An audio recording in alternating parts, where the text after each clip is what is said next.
p.m. Crosby, call the roll, please. Crosby, here. Mike? Here. Jake? Here. Gail? Here. Dale? Here. Eric? Here. Vito? Here. Carolyn? Here. Craig? Here. This is an open meeting and it has been posted. Please join me for the Pledge of Allegiance.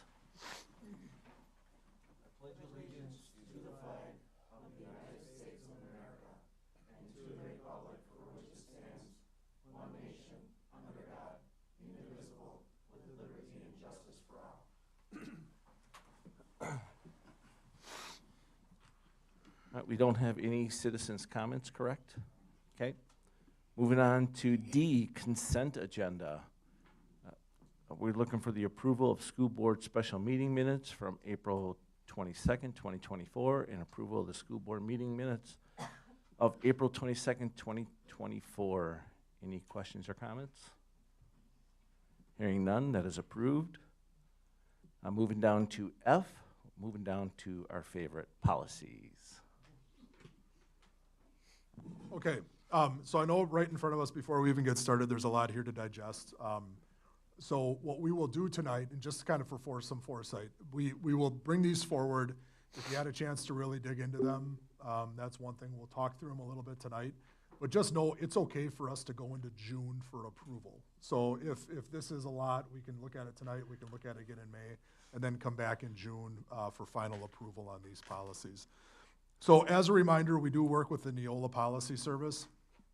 I don't like the term Neola policies because they're not really Neola's policies. In order for it to be a policy, the board has to review it, make their suggestions on it, and approve it. Our process for policy proposal to the board involves us looking at what is currently on the books for us in the district, getting updates from Neola, and those usually come based off of changes in law or changes in landscape. They represent about 300 and some odd districts of the 400 in Wisconsin, so they have a large presence in the state, and they adapt or they write policies that are based off of Wisconsin law, Wisconsin statute updates. So we do stay very current with that. What you have in front of you tonight is a good handful of policies, beginning with the definitions. So anything that is in white on your policy sheet is already in policy. That's not new, that's not being proposed. Anything that you see in green is in policy or is being proposed for policy. Anything in red is being suggested to be struck from policy. So the biggest change in this policy comes around the district records custodian. There are a number of policies that come up, and these are for open records requests. The records custodian is the individual who manages that. In our case, that is me. Laura does assist substantially when records requests come in. So you see district records custodian added. You'll see some stuff that is struck in there in red. The local public office or official. In this, then we have to begin to identify individuals who are the local positions. These are the ones that have the highest level of scrutiny when it comes down to policy adoption. So, for instance, my records, a board member's records, any one of the district administrators here's records, a principal, so on and so forth. And some of those get different levels of scrutiny based off of what type of request is coming in. So, primary area that is covered in this policy from a change. If you guys have questions at any point, please don't hesitate to stop me. Under 0144.3, conflict of interest, during COVID and after COVID, we began to experience shortages of bus drivers. Board members are prevented from being employees of the district, but they did open this opportunity up for board members to be able to be bus drivers for the school system in order to maintain operations. Send me your application when you're ready. I have my CDL, I'm good. Tried, you already turned me down.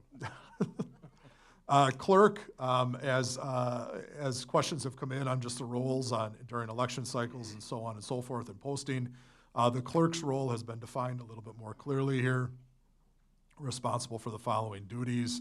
So you see what's sorry for the echo. You see what is in white, but you see that the posting and acting as the chair of proceedings for the annual meetings and for special meetings of the board. The appointed qualified electors of the district to serve on the board canvassers for each election. Laura really does a good job of helping us with that canvassing process, but the clerk is involved in that to a degree. The next policy up, innovative and pilot programs. So the ability to pilot a new program if personalized learning were the topic, if there was an opportunity in our CTE program, and we just wanted to see if there was interest, could we give it a try? We would start that out, or what's being proposed, that the superintendent would approve the pilot part of it, but that the board would approve it if it was ever to become a formal program for the school system. Health education, I just make special note of there. This is a statutory change, but it is something that still allows for parent choice for their child. So a couple of highlights in there, just a student may not, and I'm gonna emphasize, may not be required to take instruction in physiology and hygiene, sanitation, and the effects of controlled substances. If a student does not take instruction in these areas as a result of parental objection, the student may not be required to be examined in the subjects. So we're not going to penalize a child whose parents have opted them out. If the subject receives credit towards graduation, the board authorizes the superintendent to determine the alternate assignment to be completed by the student that is similar to the subjects in length and necessary to complete. So if we have a 5-page paper due on a topic that a parent objects to, the only thing that we could assign then in turn is another 5-page paper on a different topic. Just kind of, it's got to be apples to apples in that regard, but on a different topic. Instruction in physiology and hygiene shall include instruction on sexually transmitted diseases and shall be offered in our high school. So it's there, but again, it's opt-out if parents wish it to be opt-out. Joe, are parents still going to be notified before this? Absolutely. So the next bullet point, the superintendent shall notify parents of planned instruction in the health education curriculum regarding human growth and development, topics as identified in accordance with 2414 human growth and development. So we still have an obligation, our schools still have an obligation to notify parents when these topics are coming up to give them advance notice to opt out. So this is, these are update to help us stay in compliance with statute, but still giving parents the right to take their child out of it if they object to it. The next policy that we're looking at is just, it's a new policy. If you remember, as we've talked about our policy books before, we have the 1000 series, I apologize, that applies to administrators. We have the 3000 series, which applies to professional staff. We have the 4000 series, which applies to support staff. This policy exists under 4431, under employee leaves. What we're doing is making sure that we have one that addresses us for our professional staff, so our teaching staff, for instance. And then it spells out the variety of leaves that we would have or we would provide for employees. Employee leaves, military leave, just to clarify, absences due to military leave covered by the Uniformed Services Employment and Reemployment Act shall be unpaid unless the employee elects to use other paid leave available to the employee. So for instance, if we had an administrator who had vacation time and was being called to active duty, we would then allow them to use their vacation, take that buyout on their vacation for that year, and then they would go serve and then be able to come back to us for employment. The next policy that we have is the, student anti-harassment. And what has become, what they needed to provide some clarification for, what the recommendation is. Harassment used to always be thought of as just a target on an individual. The federal government and the state is looking at that now to talk about a group of students. So if you have somebody who's targeting the whole group, that is now covered under anti-harassment policy. This policy also covers, if you scroll down several pages, it's got the complaint, filing a complaint and initial processing of a complaint. We want to make sure that these complaints are addressed seriously in an appropriate amount of time. So when the complaint comes in, this helps guide the person who's making the complaint, but also our administration as we go through the investigation. And then if you look down towards the end of the policy, you'll see 3 areas that are recommended, 4 areas that are recommended being struck from the policy. And that's documentation that any right or opportunity of the district made available to one party during the investigation were made available to the other parties on equal terms. Copies of any notices sent to the alleged perpetrator, responding party of the allegation. And this really is in line with what we're seeing as part of the new Title IX regulations they're being challenged in the court, but this has been recommended coming forward. So again, we don't need to act on it tonight. Please take the time to read through these. If you have any questions, we'll discuss them at a future meeting. The next policy, suspension and expulsion. Really, the change in here is just the administrator, upon appeal, shall make a finding within 15 days of the conference. So if we have a situation where somebody appeals, we will be doing so within a 15-day period of time. That allows us time to investigate what both parties are presenting, what the action was, and then getting back to it. The next, yes. Why are we removing guardian in that one and just leaving it as parent? I'm just curious. In Neola's definition, parent covers parent, guardian, grandparent. It covers everybody. It's that person. Okay. In the definition, it's that person who is responsible for the child. Perfect. So it covers everybody. Okay. The next one I'm bringing forward just for some consideration. Don't have to take action on this. Don't even really need to entertain it at a future meeting. The board can say we want to continue forward. But there's alternative ways to address expulsion. And the law allows for the full board, 9 members, to handle an expulsion hearing. The board can also designate a kind of expulsion panels by committees. So we could have 3 representatives of the board, because we have 9, sit in and hear an expulsion hearing, make a decision on it, and then the board, within 1 month, would need to convene. So within our monthly cycle of meetings, would need to convene, and if the board wanted to approve that expulsion, it would be approved. If the board wanted to discuss it and have further conversation, we could go in executive session. We could have a discussion on it. Board members could ask questions about the expulsion. The order could be modified if need be, or the order could be left as is, and then the expulsion would be in place. One of the conveniences of that is it's easy to get 3 people together. It's difficult to get 9 people together. So I bring it forward just for consideration. People would serve a 3-month term that would cover the school year, and then the panels would dissolve and be reformed the following year. The last way that a board can handle expulsion is to have an independent hearing officer sit in. And there's individuals from around the area. Sometimes they're lawyers. Sometimes they're judges that we would contract with to come in and hear expulsions. In order for that to happen, the board would have to have that approved in policy, so whichever method the board wanted to use, and then also pass an annual resolution that would allow for the use of a panel, allow the use of a hearing officer. So bringing it forward as it's a policy that some districts use. It really can help with the convenience of scheduling if we have to deal with them. It does allow for the whole board to ultimately weigh in and make the determination if the expulsion is just and what the district wants to do. But it's just an idea to consider if that was a path that we wanted to go down. I have a question. Yep. With the way we do it now, what is the turnaround on a decision? Because they're potentially waiting a month to get a decision. How long do they have to wait right now? So right now, it's easy. It's immediate. The board makes their determination that night. The family is notified that expulsion has happened. Okay. With the panel's decision is implemented. The panel will say that we will expel with services until the age of 21. And that decision is in place until the whole board meets and convenes at a regularly scheduled meeting. Okay. And why do we want to change it? Not proposing to change it, bringing it forward. Just as it's in the Neola policy opportunity, and it's something, again, just bringing it forward for consideration. Okay. Doesn't have to be changed, but it is an option.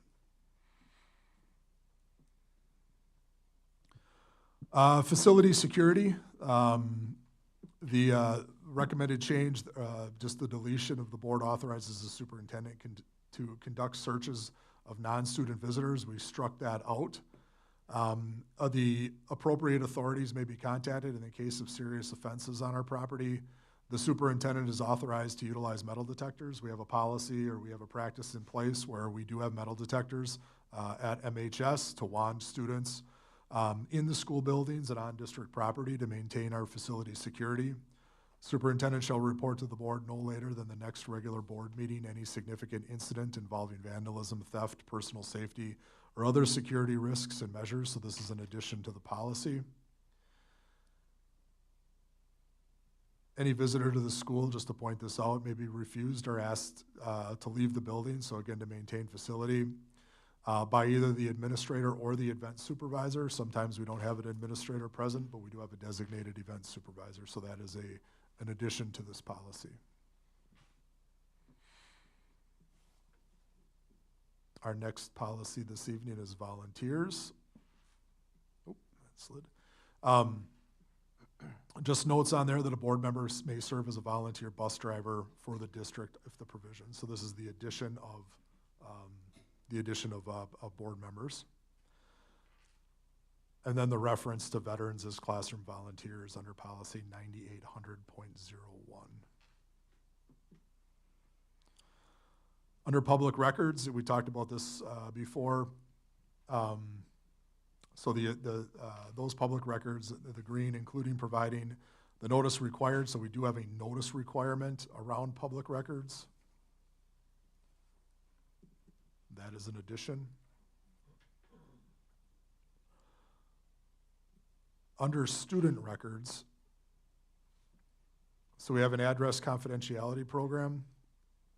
These are situations where somebody may have been a victim of domestic violence. We do maintain confidentiality around their address. That is just one example. We also have directory data, and I do want to point this one out. This would be a change, and I did keep that drafting note on there. So our old policy talked about what information we would share with somebody who requested it. And all school districts have directory data. It's what allows you to have a football program, a basketball roster, whatever it might be. And so I'll read the sentence, the paragraph. Each year, the superintendent shall provide a public notice to students and their parents of the district's intent to make available upon request certain information known as directory data. Our old policy said the board designates as directory data a student's name, address, telephone number, date and place of birth, photograph, major field of study, participation in officially recognized activities in sports, height and weight if a member of an athletic team, dates of attendance, dates of graduation, and degrees and or awards received, and the name of the school most recently attended. What I am proposing, we also had a caveat in there, directory information shall not be provided to any organization for profit-making purposes. We don't have the ability to limit directory data. So once it's listed as directory data, this is how we define it. It is a thing that is open then for anybody to request it. So if it's a college, a university, if it's a for-profit business, if it's one of our youth sports groups, everybody has access to the same thing. We don't have a limit on it. So the proposed change to this policy would limit it to the basics. The student's name, their photograph, and we use that for program purposes, participation in officially recognized activities in sports, their height and weight, because we put that on the football roster, their date of graduation, and any awards received. So I'm proposing that we take out address, telephone number, date and place of birth, the major field of study, their dates of attendance, and the name of the school most recently attended. So this is going to limit what we release, and it's important to know that, but it is also going to protect that information from anybody who wants access to it that is not necessarily there to serve in the best interest of our students. So know that that is a proposed change. School Resource Officer Program,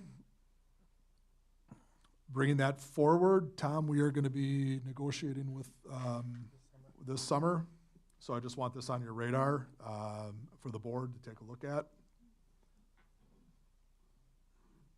Preparedness for toxic hazards. I worked with Andy on this policy, and you can see under item F, require that any individual who applies pesticides on district property is certified in accordance with state law. In the event that the pesticide application, notice of such application shall be posted by the individual who applies the pesticide at the time of application for a period of 72 hours thereafter.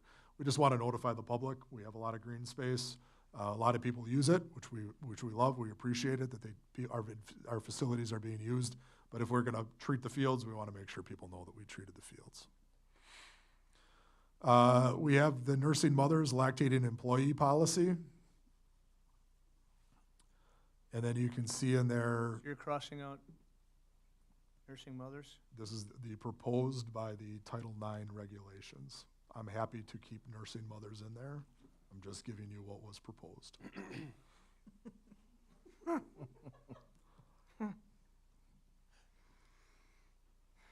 good with keeping nursing. I don't make these suggestions all the I time. understand. I guess we have time to talk about it until next We do. meeting. We've got, yep.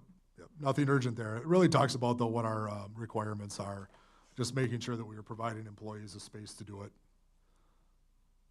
And just noting that it doesn't apply to student, but if we ever had a student who was in this situation, we would work with them for the accommodations. And then the last policy, public requests, suggestions, or complaints. We do add the non-discrimination and equal employment opportunity to that, the grievance procedures.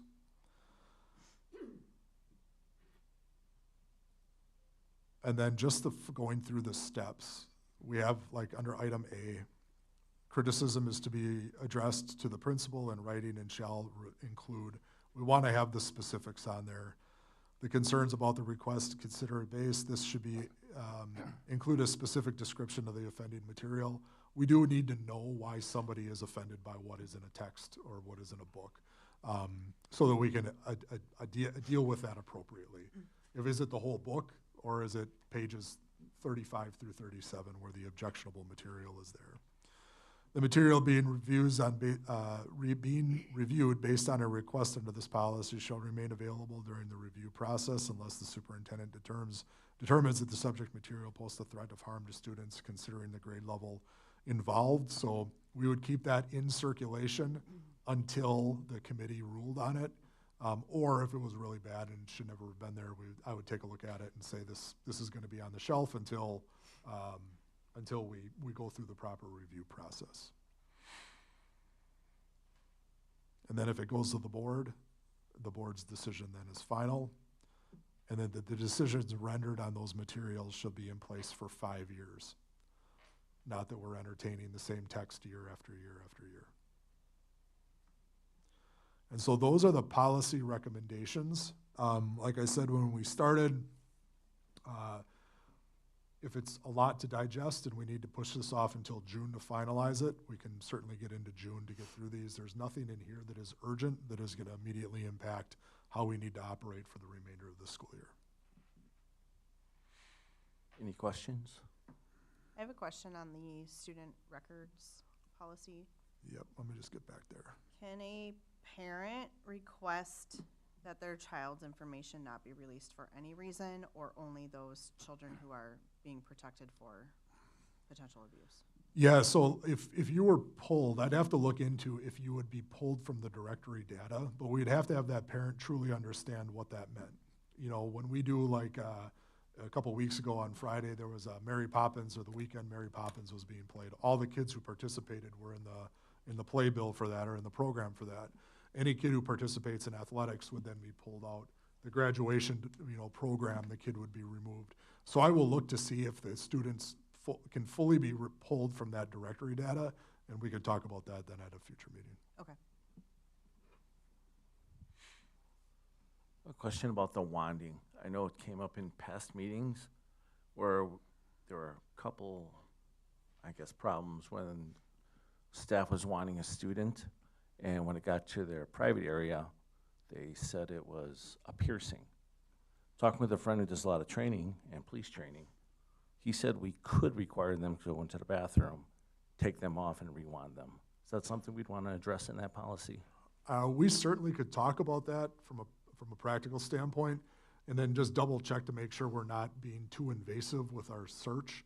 The argument that there's jewelry, I know, and Christine, we've talked about just the sensitivity of the setting. you know, we can set the wand such that it's not gonna pick up a piercing, but that it would still pick up metal there. So, we can talk a little bit about that at a different meeting and look at Okay. that. Any other questions? All right, thank you. You're welcome. Moving on to personnel topics. All right, so we have the support staff handbook as a discussion item tonight. So this is the second time you're seeing this. We have taken this month to again revise this handbook. We've taken all of the addendums that have existed and condensed it into this one handbook. We included an employee code of conduct. We've updated things like attendance expectations into this handbook. It's all aligned to current board policy as well as to state and federal law. And so ideally, we would bring it to you next month for an action item. And then the plan would be that at the onset of the 24-25 school year, we would onboard all of our support staff with the new handbook, should it be approved. Any questions? All right, thank you. Thank you for all your work on that too, by the way. Moving on to student learning topics. Okay, so we have 4 items for student learning. The first one would go to action item at the next Monday, I guess. But I will bring back any questions that the group may have about it. It's an MHS marching band trip this summer, so no days of school missed. The opportunity for the kids to go down and see the Drum Corps International Preliminary Finals in Indianapolis, Indiana.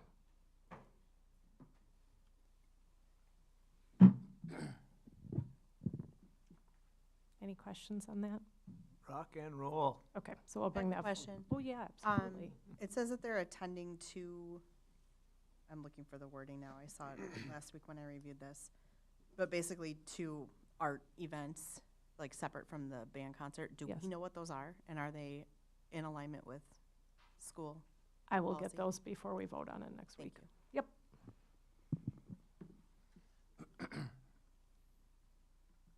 Okay.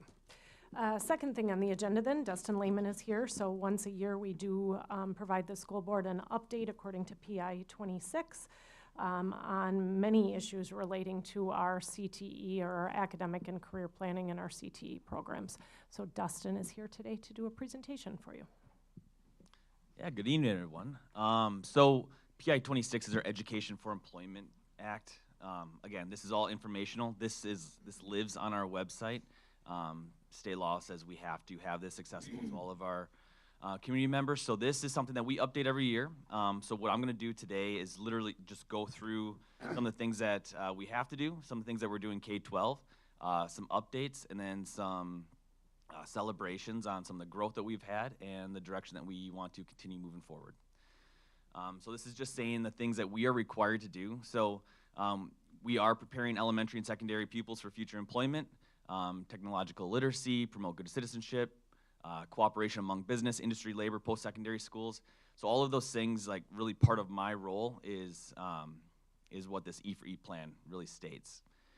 So we are required to offer this 6 through 12. We do offer this K through 12, and I'll explain a little bit further how we do that K-5, because it obviously looks much different for elementary than it does for our middle and high school students. But this is something that beginning in the 2017-18 school year, all Wisconsin schools are required to do. So it's called Academic and Career Planning. We tag it as our Muck Ready initiative. So all students receive our ACP lessons throughout the school year, 6 through 12. We do those through our advisory lessons.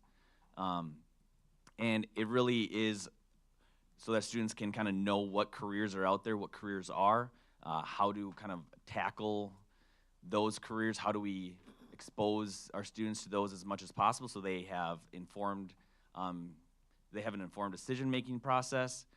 They can plan for that, including how they're going to financially pay for whatever they plan on doing after. Those are all the things that we want to do to make sure our students are muck ready when they leave Mukwonago High School. So with that, our students also have their Muck Ready capstone project, where students present in their advisories on all of the things that they have done through their high school career that have set themselves up for their next plan. after Mukwonago High School, whether that be four-year school, military, two-year school, an advanced training program, or straight into the workforce. We want to make sure that they're making intentional decisions, and then Muck Ready Capstone really kind of highlights how they have prepared themselves for that process. So our key goals here are continuous academic growth, continue instructional programs that support college and career readiness. Again, we want all of our students to be college and career ready. Some may not go to college, but we want them to be ready in case that that is a calling at some point. We are finding many of our students maybe go straight to the workforce, but then maybe their supervisor sees some potential in them and they need some advanced training, so we want them to be college ready. And then the social emotional learning piece of it so that all students are ready for that workforce. So we talk about our labor market statistics. This is for the Waukesha, Ozaukee, and Washington counties. This is one of the areas that I pulled from. We also pull from a southeast as well as statewide and nationwide. In this chart, you'll see some of the growth areas are in management analysis and software development, and some of the biggest areas that are losing employees right now are in wholesale manufacturing, production operations, construction, and accountants. If we look at our highest paying hot jobs, see in management software developers in our area, and some of our lowest paying hot jobs, starting construction laborers, although I think our friends at JP Cullen would disagree with some of those starting salaries, our students obviously are making quite a bit of money there, but this is what the labor market data shows us.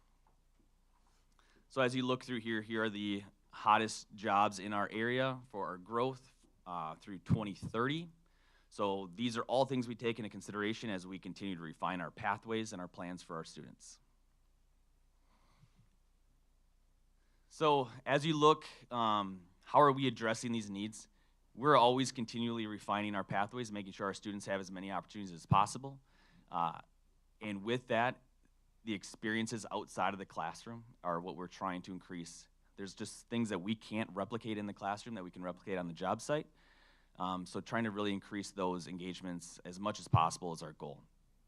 And we do that through youth apprenticeships, some different work experience, job shadows, some industry tours, and then our academy models, as well as dual credit and advanced standing courses that we offer through Waukesha County Technical College and Gateway. This is just, again, this is something that we have to post on our website, so this is letting everyone know what our requirements are for our graduation. These are all clickable links, so this will take students and community members right to our career pathways catalog that highlights all of the career pathways that we offer, so all of the curriculum, all of the certifications that our students can earn, as well as kind of explaining what all of those acronyms mean, so they kind of break it down to make the most sense. All right, so a celebration here. We have increased our student work-based learning experiences by over 200% this year. So right now we currently have 182 students, that's juniors and seniors, currently in some sort of a work-based learning experience. So they've worked over 57,000 hours so far. That was as of about 4:30 this afternoon when I pulled the data. Our average hourly wage for our students is just over $15. You will see some of our students working some manufacturing as well as some of the service industry. They're in that $12 range, whereas you look at some of our CNAs are making $22, $24 an hour, starting with their base hourly wage, and then they all play the system as much as possible, and they pick up off shifts, and they get salary bonuses, and they average a little over $30, $35. Sometimes our kids are making over $40 an hour working Saturday nights. So they know what they're doing. And with that, then, our total money earned for our students this year is just over $900,000, which comes to a $6.5 million impact, economic impact on our community, if you look at it that way. They usually average that between 5 and 10%, so if we go right in the middle of 7%, it's a $6.4 million economic impact at our community, just based off our students working. So how do our students engage in this? This is how we, this is what we do through our advisory lessons. We're always trying to prepare our students as much as possible for life after Mukwonago High School. We engage our parents through our different academic and career nights, through our social media posts, through all of our newsletters. At Parkview, this is how we also do it through our life and careers class. At our elementary schools, we also do it through a program called Zello. We have lessons for all of our 6th grade classes, as well as our K through 5. It's like career exposure. So they find out what a career is. So they know what firefighters are, they know what police officers are, they know what teachers are, but they don't realize that that's actually a career. So then we really just kind of bring that language forward for them. At the middle school, high school, we do our career days. I think many of you have probably seen that information come through on social media. Where at the middle school, we had over 50 people this year speak on different careers. At the high school, we had over 200 guests come in during our career day.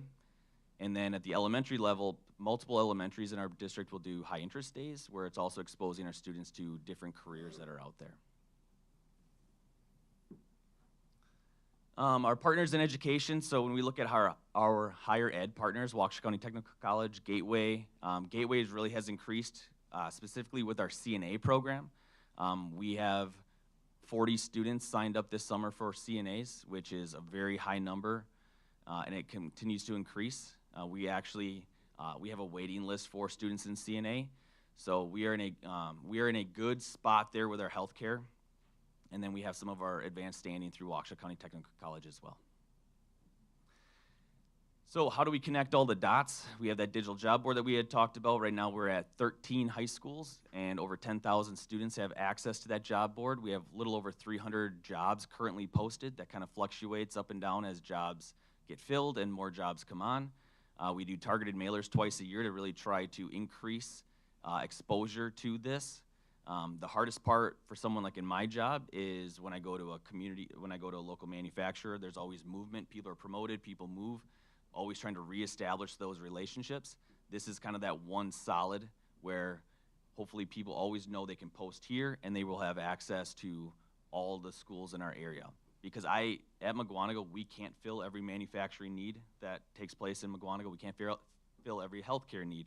But hopefully with all of the schools partnering together, we can start doing what's right for our area in southeast Wisconsin. So our next steps, we're always going to continue to refine our academic and career planning process, or our MUC Ready process, K through 6, as well as 7 through 8 and 9 through 12. Continue to refine our pathways to make sure that they are engaging, that they are relevant, and that they are really getting those experiences for our students outside of the classroom. And then obviously continuing to educate our community and our parents so that they know these options, what they're available, and they can partner when necessary. Any questions? And again, this is living on our website, so this is more informational. At any time you can see this, as well as those clickable links as well. Any other questions? All right, none, thank you. All right, I will see you in 365 days to do it next. Dustin, you got what you're doing is won some awards, correct? A whole bunch of awards, you personally and the group. Maybe you should include that the next time. Okay. Fair enough. You're so humble. Nice job. Thanks, Dustin. Okay, next thing we have for student learning is just information about 2 curriculum pilots that we're looking at doing at the secondary level for next year. The first one is that we are just completing year 1 of the curriculum process in science, 712 science. That year, again, in our curriculum cycle, that year 1 is a research year. This year, the 712 science teachers have really spent the time digging into the science standards and really matching up, coming to an understanding, a common understanding of what each standard is, and then making decisions on which of those standards are going to be what we call in the district focus standards. In other words, the standards that every biology student is going to have, and what we are going to ensure that we are giving feedback on, we are assessing, and we're doing everything we can for those students to make sure that they have those standards. So they have spent a lot of time this year going through those standards and making sure that we've agreed what we want those experiences, 7-11 through physics, to be in science in Mukwonago. And what we want that to be. Because a reminder, and a couple new members of the board, the state, we approve every year the state standards. The board does that every year, but we get to locally make the decision on which standards we're going to prioritize and which ones are really going to become secondary standards, or which standards we're going to choose maybe to touch on and not go into depth with. So that's the first process that they do, and they do that before we look at any resources, because we want to decide what we want the science experience to be in Mukwonago, and then move forward to see if we can find some resources to support that. So we are at the point where we're trying to come up with the resources that we want to pilot. For science, this is a little bit more of a discussion than it is in math. In math, the resource that we choose, first of all, it would be extremely difficult to teach math without a resource. And the resource we choose really becomes the program in math that we do. In science, it's a little bit different. Those standards prioritize what we're going to do, and then we want to find a resource to make it a little bit easier for our teachers to teach that they don't need to look for an article to do it. They might be able to get a textbook. I can't imagine a situation in science, just so we all understand, where we would ever teach a science textbook from beginning to end. It's just not what we would do in science, because we're going to prioritize some things over another.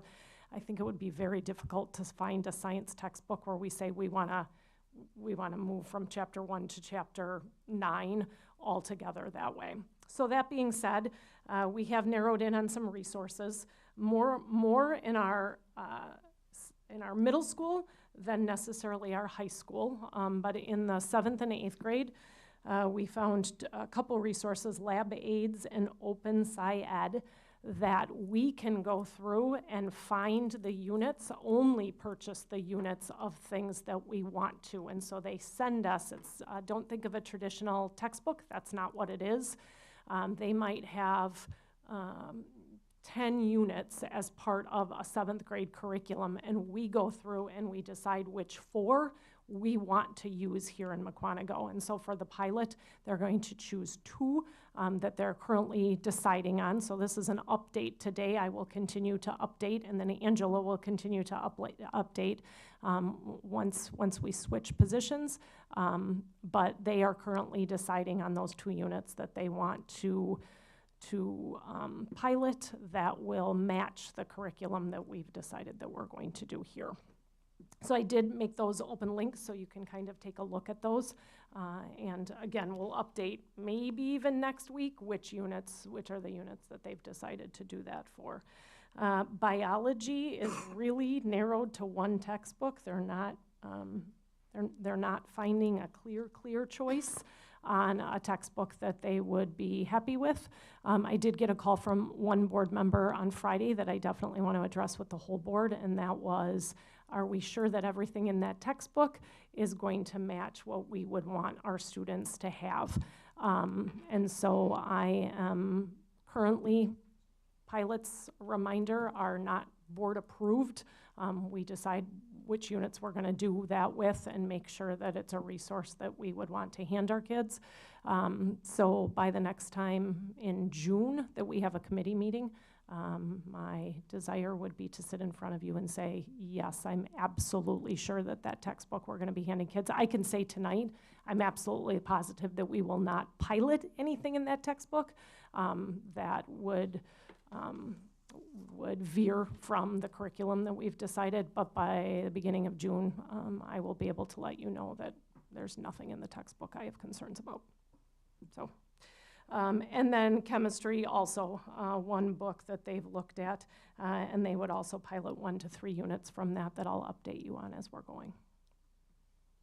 Questions on the science? Seems settled.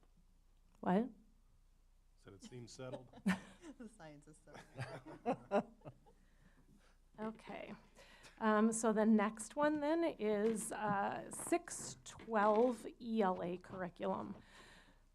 So when we present data every year to you, one of the places that we've been paying really close attention as a district to our data is our 6th grade, well, really 612 ELA. Obviously, we pay attention to that. But we've seen a trend in our 7th and 8th grade that we are extremely happy with. We are seeing some 5-6 data that we are just keeping a very close eye on, and 9-12 data that we're keeping a close eye on, although we were pleased with what we're seeing from testing in the high school this year from ELA, some really good gains. But we are at the point where we are definitely feeling like our teachers are spending so much time, once they've chosen those standards and those focus standards, looking for the reading and writing materials to piece in to help us support it, that we are really wanting to go in and pilot a resource. So we're talking more about student learning than we are about looking for resources. In addition, having a resource 612 will also help confine what's being used in those grade levels, which I think we would all like to see that happening. And it does what's called vertical alignment of those. One of the things that I get concerned about would be happening when we're doing curriculum like we're doing it right now to get that guaranteed and viable curriculum would be that we potentially are landing, let's say, with an 8th grade ELA curriculum that's more difficult than a 9th grade, has more rigor to it than a 9th grade. And it's gonna take us potentially years to make sure that each grade level is solid, and then do that vertical alignment piece to make sure the rigor extends from year to year. By going to a resource, that work has been done for us. That work greatly has been vetted and done for us, and so it speeds up the time that I feel like we can see some achievement results from the resource. So Tom and I worked together. We did roll over some money from last year's budget into this year's budget specifically for this ELA resource. Originally, I was thinking we would purchase, but loud and clear, our teachers, when we started looking at this resource, feel like we would be better off to do kind of a, I call it a pilot, it's almost gonna be a field study as far as really bringing in a couple units next year, and then the following year work on a couple units when we would actually purchase. And so this is something that I think will absolutely improve, if done right, will improve achievement in our ELA at the secondary level, and wanted to update the board that these discussions are happening right now. Questions at all? I think we're good, thank you. Okay, thanks. Next up, student service topics. I'm gonna actually come up and present, possibly from up there, or I could start from here. Here we go.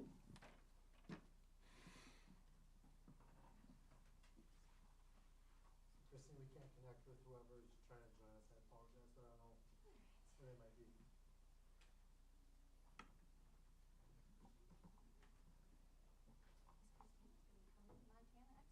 What do you want to?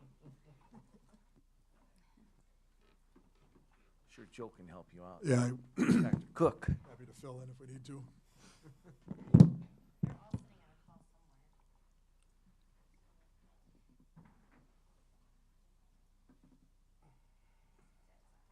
All right.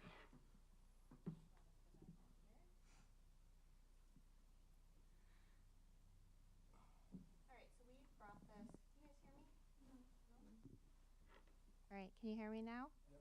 All right, so it's like back to like my first day up at a board meeting, for Pete's sake. All right, so we've brought this topic a couple of times, and today we do have Montana on hold somewhere that we'll find them. But just bringing this topic back again. So just as a reminder, kind of want to go back to why we're talking about the Rural Behavioral Health Institute in the first place. But just starting with the why. So we continue to see, and I know I've talked to this committee a number of times about the rise in mental health concerns. And so I know some of you have asked some great questions. Vito, I remember you and I engaging in a good conversation about we're putting all of these supports, and we continue to put all of these supports in place, right, for our students. And our board has been so, you guys have been awesome about always being supportive of our students and families and our community. And I will always tell people that. And it always feels that we're in this era where the concerns continue to rise and the trends seem to go faster, and we can't get the supports in place fast enough, right? And so we also, and I think about the multiple factors that go into place. So the largest one being social media. So our cell phones, cyberbullying, sort of that unrealistic standards around physical appearances that our students struggle with. And then this new fear that also has come out on missing out on things. So I actually pulled just a little piece of information that I wanted to share with you guys tonight. That just around 2012, right about when the smartphone came out in about 2010-ish. In 2012, when we talk about social media, about half of our teens use social media every day. In 2017, 85% of our teens use it every day. And by 2022, 95% of our teens use it every day. And 10th grade girls, just to kind of break it down a little bit more, spend about 7 or more hours a day on social media. So when we're thinking about where our mental health concerns coming from, a lot of that is playing right out of our social media, and there is very little that we can do to control that during our school day. We do the best we can with putting our phones away, but that fear of missing out, that constant new platform, that whatever is coming out faster and more furious than what we can keep up with, that continues to impact our kids and their ability to perform academically well during our school day at times. And so also, I also think about, when I'm thinking about mental health, is that when we think about our platform of social media and cell phones and just that whole digital platform, it really came out in a time when I don't really, in my personal opinion, wonder how prepared we were to teach our kids about digital citizenship and literacy in a time when we were all still learning it as adults ourselves, right? And so what did that look like and what did that sound like? And then even now, trying to get students to understand the impact of like their digital footprint when they're online. And so also talking about that correlation, when we're talking about the why and why we're coming back around this topic again, is talking about the correlation between school safety and mental health. So I know all of you in this room, I'm sure, have heard about the most recent event in Mount Horeb, right? And so thinking about how much closer it's always creeping to home, and how does that, number one, impact all of us, but then also make us think big picture about mental health. And then also just wanting to always come back to you guys with the data points that we gather in our own district, and keeping you guys apprised of that information that we have on our own students and our own families and community. So I know I came back a couple of times so far with Care Solace, which is a platform we launched back in January of 2024, that you guys have, again, been super supportive of. And I just kind of want to talk through the numbers that we have so far. So this was a snapshot that I took on Friday afternoon. So again, Care Solace is meant to be that in-between piece for families, that mental health navigation tool. So if a family needs assistance, we can make a referral and or a family can look on their own. But they do that in-between work of looking at the insurance, looking at what providers can help, all of those types of pieces. So I'm going to talk you through the individual numbers up there. I look at it and I can zip through it really fast, but I want to make sure that I talk about it thoroughly. So when we look at the total number of cases, that 89 represents the number of students or individuals that were referred for support through Care Solace.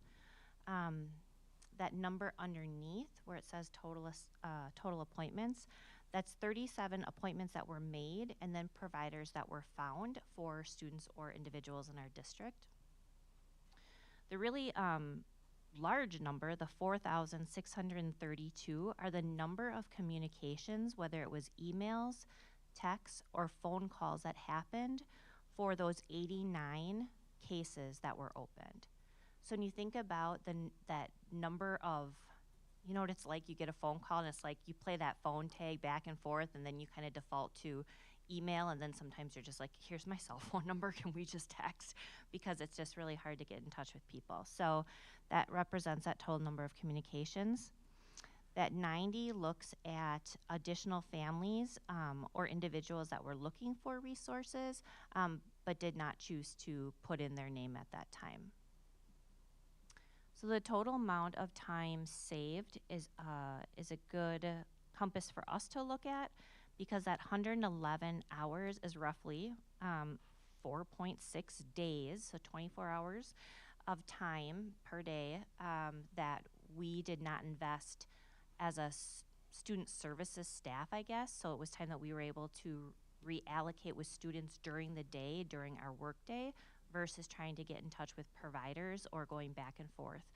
Trying to be a liaison that is really hard for us to do during the school day. So a huge time saver and a great avenue for our parents and families.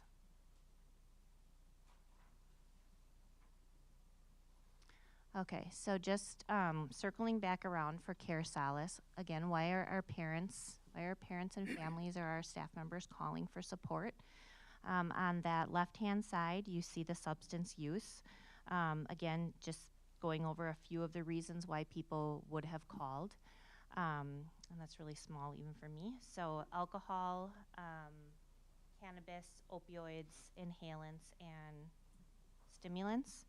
But then also looking at that chart on the side there, on the right-hand side, when you look at anxiety, for example, that means just over 50 of the cases parents were calling were related to anxiety. When you look underneath that, depression ranked second and had just about 38-ish calls or inquiries were about depression. And then you can kind of see all the way down where those different categories fell that our families or individuals were seeking help with.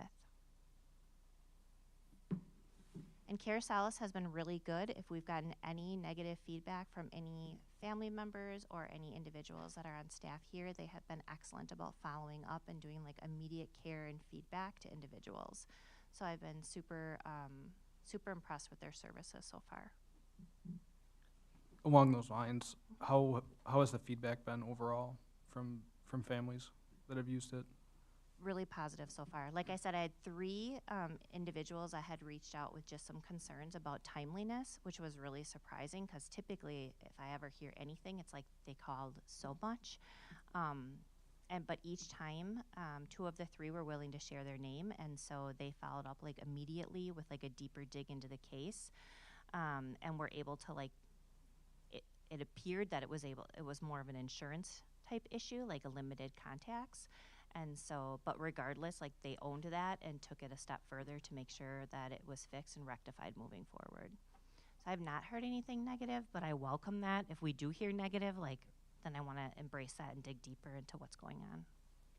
So, any other questions before I move on?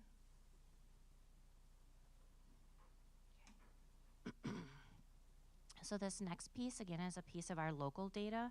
So we have that Speak Up, Speak Out tip line. I think some of you are pretty familiar with it. I've brought it up a couple of times, but I'm always cognizant of having new board members. So if I repeat myself, you guys will just have to stay with me. So that Speak Up, Speak Out line is that 24-hour line. It's monitored 24 hours a day, 7 days a week. It's monitored by the Department of Justice, and it's a free line that students or families can use to report anonymously.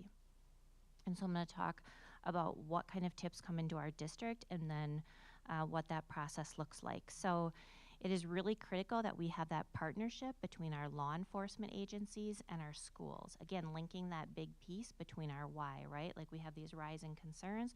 We always want to make sure that we're providing either pathways for people to get help, pathways for people to report, and certainly pathways for our schools to be able to react in an appropriate and timely manner when we have concerns, right? So I had presented a couple months back on our behavioral threat assessment process.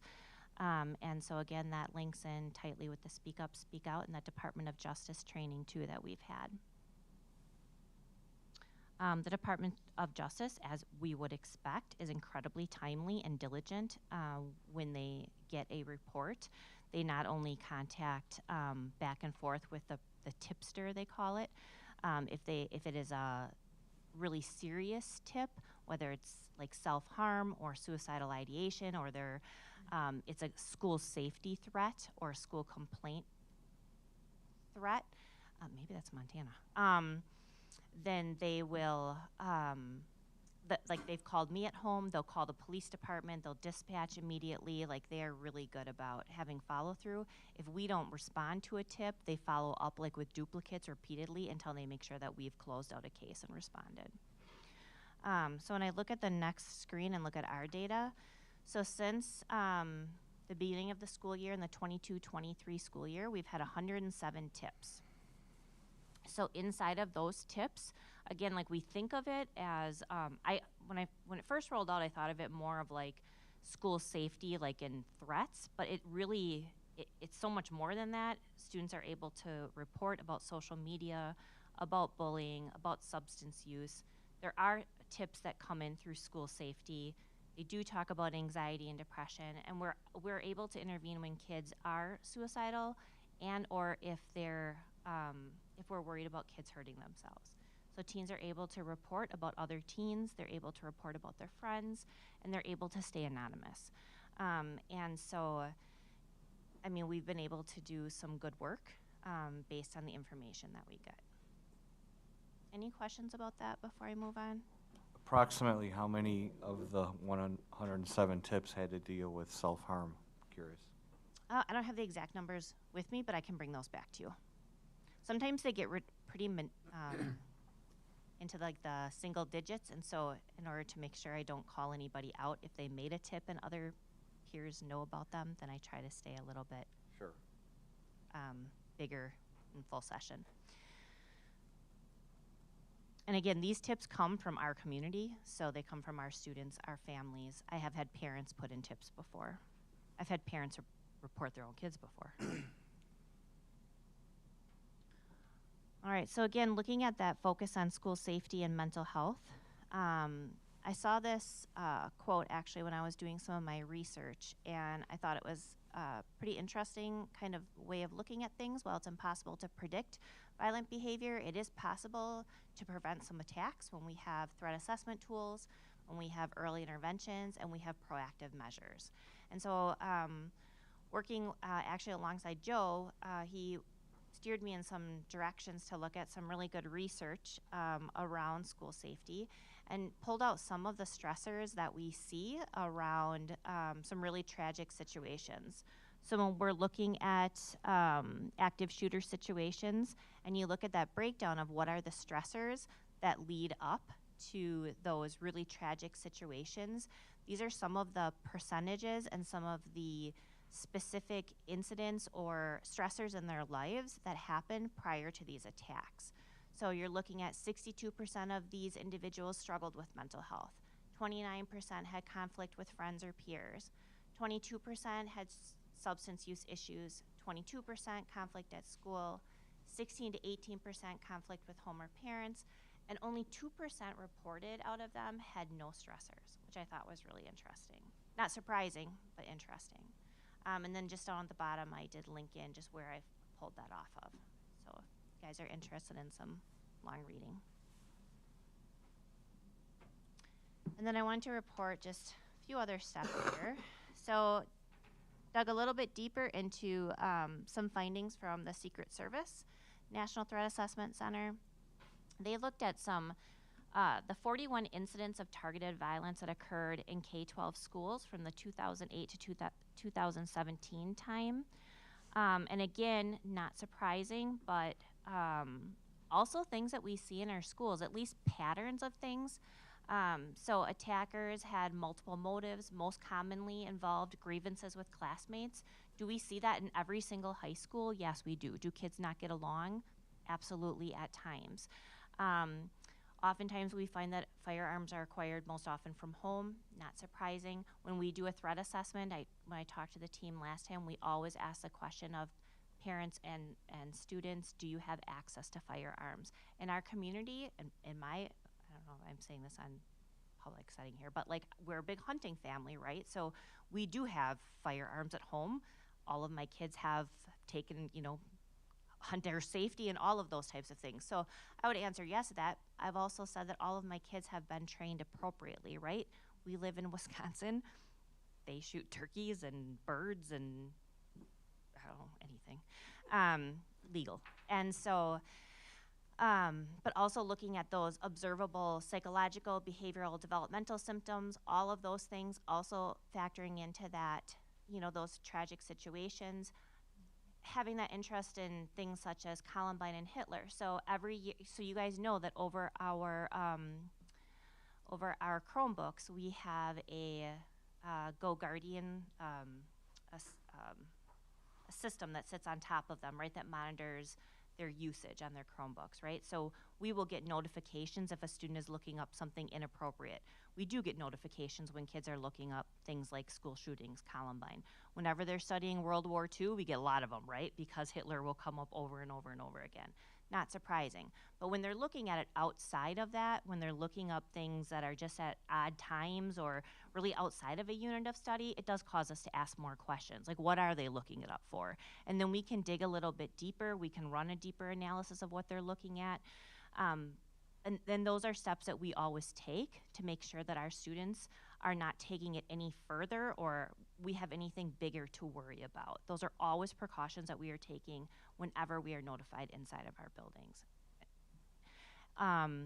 We do know that, and this would match what we see in our schools too, right?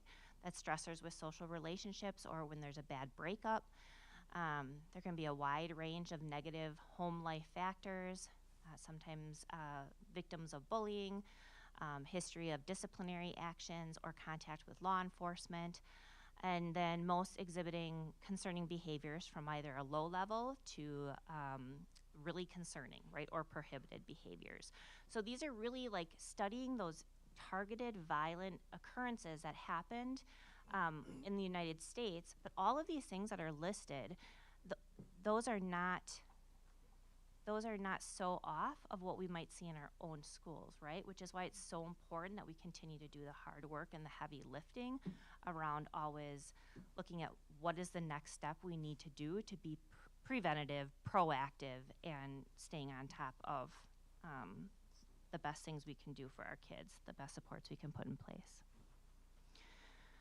So what tangible next steps can we take? Well, we can continue to monitor our data and be responsive. We can continue to have clear and open communication and partnerships with families.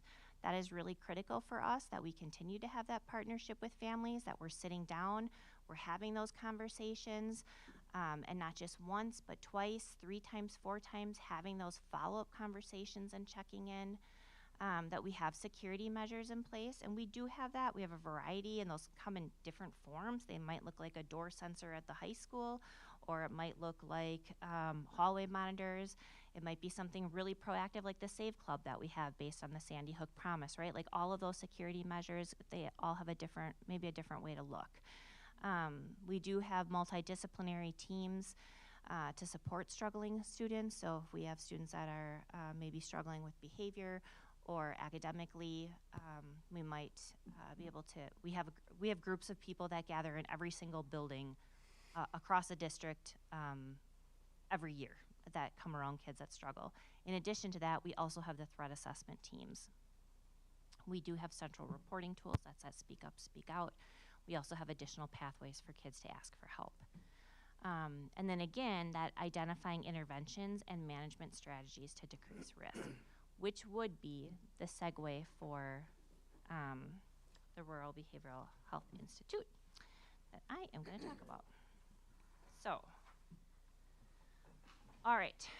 So, again, I'm bringing this back to the board a third time, I think, and not looking to move forward with this yet. Again, it's just an informational seeking piece. But their whole basis is really around prevention. So identifying students who need support by utilizing, again, it's a digital screener, so it's all done on a platform right in front of them. It's really up to us what we would want as far as number of students who would participate in opting in to the screeners, working with families. It would be an opportunity for us to have students connected same day for support with trained professionals. So not our professionals, it'd be outside professionals that would be coming in to support students. And then again, connecting them to that longer term piece. And we're looking for symptoms of students, like symptoms from students. We're not looking for anybody to be giving anybody a diagnosis. Like that's not the point of this strategy, of a prevention strategy. Joe, did you have anything you wanted to add there? Yeah, I think it's I think it's important to note that, you know, when we see programs that are coming forward around like doing a screener or trying to figure out is there a need, you want to have the proper professionals in place to do that. And when this program started in Montana, they were starting to see very high rates of adolescent suicide. Very high rates. It was, you know, it's the nature of the place. People were, you know, experiencing kind of the normal hardships of life, kids, the ups and downs. But they're, because of the country that they're in, right? I mean, it's hunting country, it's ranching country, there's cowboys. What they found was that the number one way to attempt suicide was with a weapon, and the kids were a firearm, and kids were being successful with it. And so as a state agency, as a group, the RBHI, the Rural Behavioral Health Institute, started to put their heads together to try to find a way to identify students on the early side before where they could intervene early. And so when they started talking to school boards, when they started to work with communities, obviously you don't want kids committing suicide. And this was a way to kind of step into that process and really take a look. The thing that I like about it, having worked and been in conversations with them for 2 years now, is it takes the teacher out of the mix, and it's important for the school board and for our community to know that the teachers are not the ones that are administering these screeners. This is something that is being done by student services staff and then passed to trained mental health professionals, to clinicians. It's using research-based measurements, and Christine will get to that in a minute, that are actually the ones that are used in clinical settings. They're not ones that are brought forward to try to get into the feel-good components of it. It's to identify, is there a problem there or is not a problem there? And then if there is a problem there, to work with the parents and the student and then a licensed provider to make sure that that student gets help immediately if they're a high risk, or if they're a moderate risk within a 3-day period of time. So Christine, if you want to.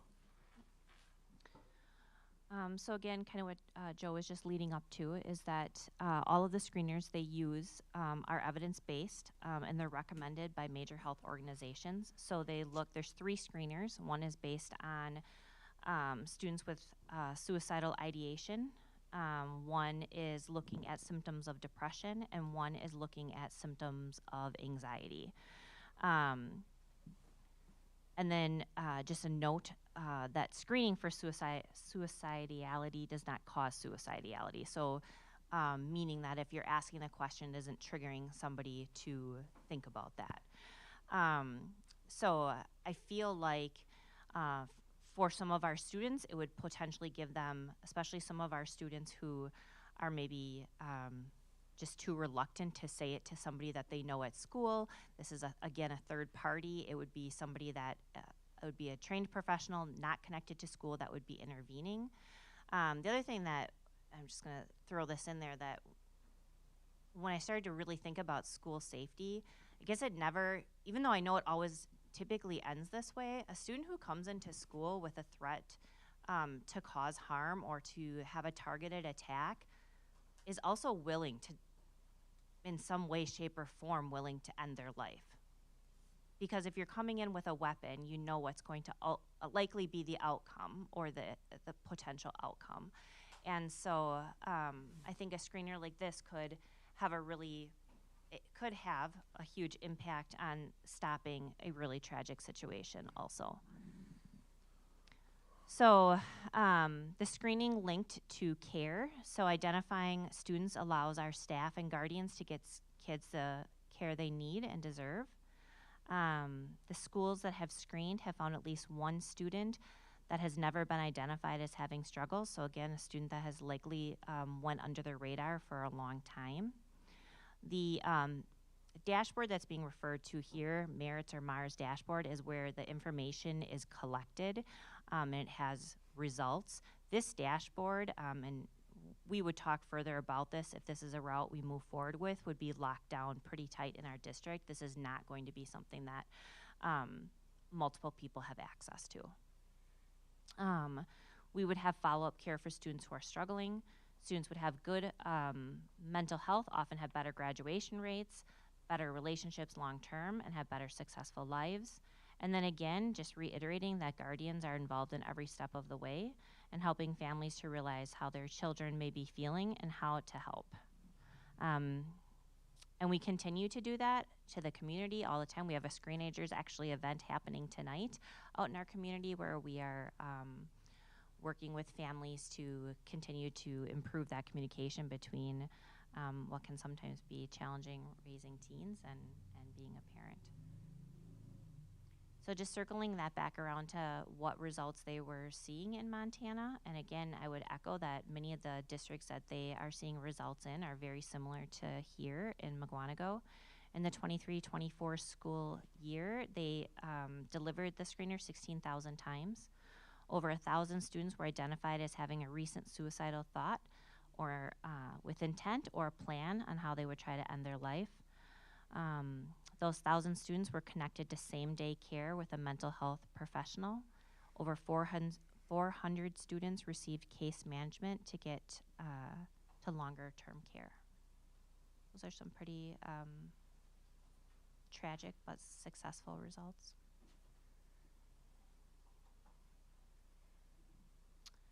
So many Montana students were screened more than one time. Among students who were screened twice, they found out their evidence suggests that the new suicidality dropped among students who had previously had ideation, likely because they received intervention.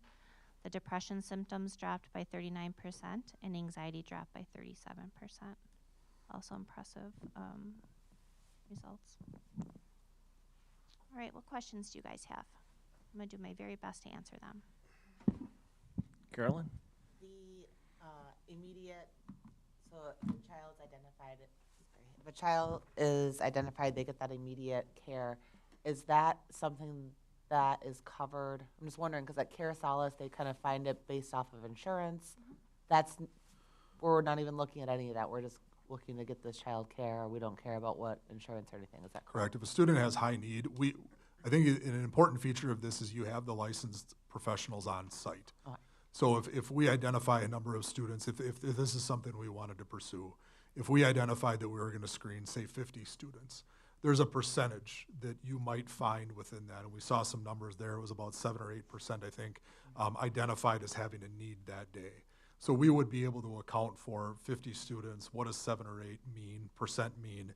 And we would have enough on-site providers to address that 7 to 8% that day. Okay. So if you were high risk, you would have access to, with parental consent, the opportunity to sit down with a therapist that day, talk about what the plan would be, what do we need to do. They would do an assessment of that student, give that information to the parent so that the parent could go to a provider or maintain that relationship with the person who was there that day. Okay. Any other questions? So parents would have full access to these questions beforehand, correct? Correct. And if we wanted to go down this road, we would be, Merit has been really good about giving the boards, particularly the ones that I've worked with, a opportunity to take the assessment. So you as a board, before you would get down this road, would have an opportunity to take the assessment and get a report on yourself, a generic report on yourself. But you would see what is generated on the clinician's end, like what the report that the clinician would have, but then also the report then that we would have for the parent. Same information, but it does take out some of the technical medical type knowledge. And then the record would be treated as a medical record, that if the parent saw that information, got their child into treatment, the record then follows the child and the parent. It's destroyed from the school system at that particular point. And also an opt-in, correct? We would start it, if we did want to pursue this as an opt-in, we would not start it as an opt-out. An opt-in is explicit consent to participate. Opt-out, you have to remember to check that box that says, I don't want my child to participate. When they first started this program, did they have a high rate of kids not taking it seriously and maybe doing high rates of things that would be concerning or very low rates. Just wondering if that would play into this at all. I don't know, and that would be a question when we come back with this, that would be something that I'd have them answer.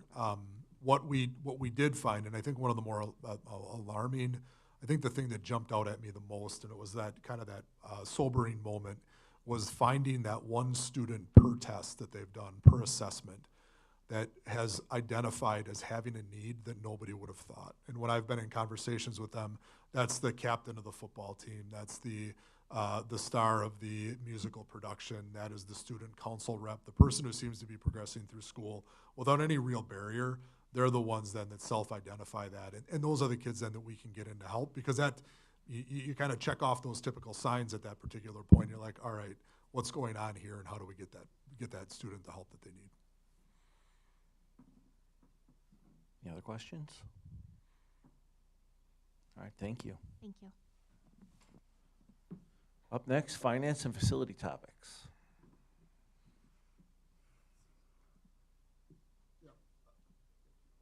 First topic, just for your review tonight, is the CISA 1 contract. School districts in the CISA 1 region contract with CISA for a number of reasons. If you scroll down to the last page here, you see the summary of what our services are. We have the Parents United Consortium, which we pay, along with all CISA 1, I shouldn't say all, most CISA 1 schools. It gives our families an opportunity to go to presentations on such topics as AODA topics for their children, mental health topics, child development things. They're provided by outside sources. They'll bring in experts in the area, experts from around the country, flat rate $2,000. The second item from the bottom and the third item from the bottom, the teacher of the blind and visually impaired and orientation and mobility. School districts contract with CISAs for those low incident services. It's cheaper for us to pay this portion of it than it is to try to hire our own or try to enter into an agreement with another school district. That would then be our share.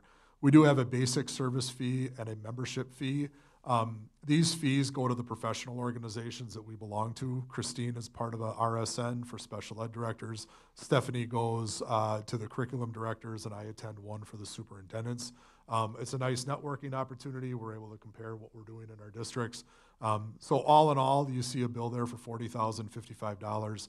Most of that is directed towards $35,000 of that. $36,000 is directed towards the special ed services that you see on this bill. So we would have this up for approval at the board meeting next week, and I'm happy to answer any questions on this. Are the meetings for the Parents United Consortium well attended or attended at all?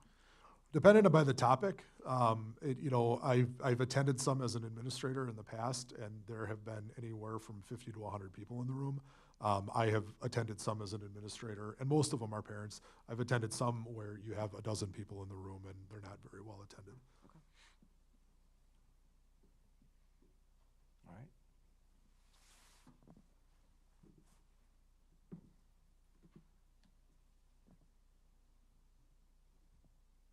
You guys all good on that one? Yeah, we're good. Thank Okay, you. great. So, all right, next one then we have is before and after care. So every 2 years, per board policy 2262, which is titled Child Care Programs, we offer before and after care in our schools for our elementary age students.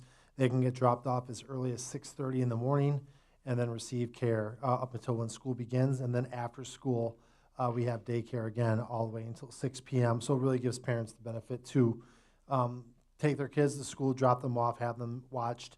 So every 2 years, we take a look at who operates in our spaces, and we field anybody who has interest in the community, daycare providers.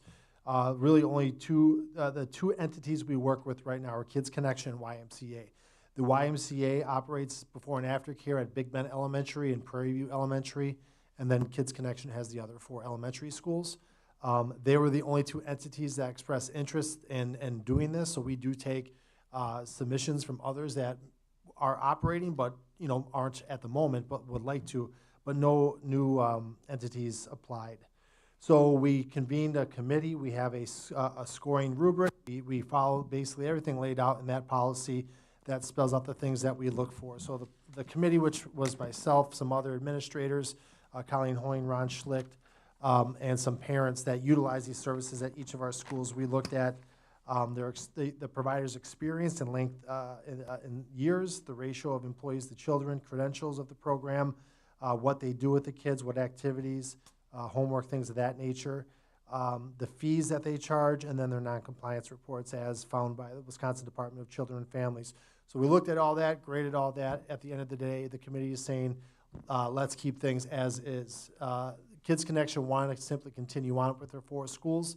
The YMCA wanted to continue with their 2 schools and get 1 additional school. And ultimately, we didn't find any information that said, hey, Kids Connection warrants less responsibilities. You know, there was no defining evidence that said that there was any changes needed. It seemed that Kids Connection was doing very good. There was no need to take away any of their work. So we just ultimately is being recommended to you by this committee of parents and as district employees to continue on as we currently are for the next 2 school years.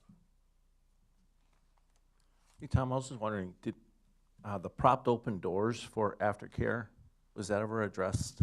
I have to continue to work on that, Dale. I apologize for that, but I will reach out to you and let you know here. Thank you. Any other questions on that? Andy, can you take note on that?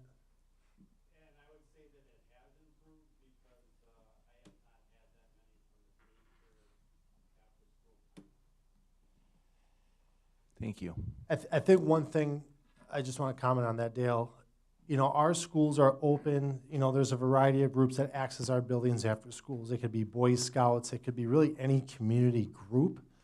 So during the school day, when school's in session, our school doors are locked. They're never unlocked.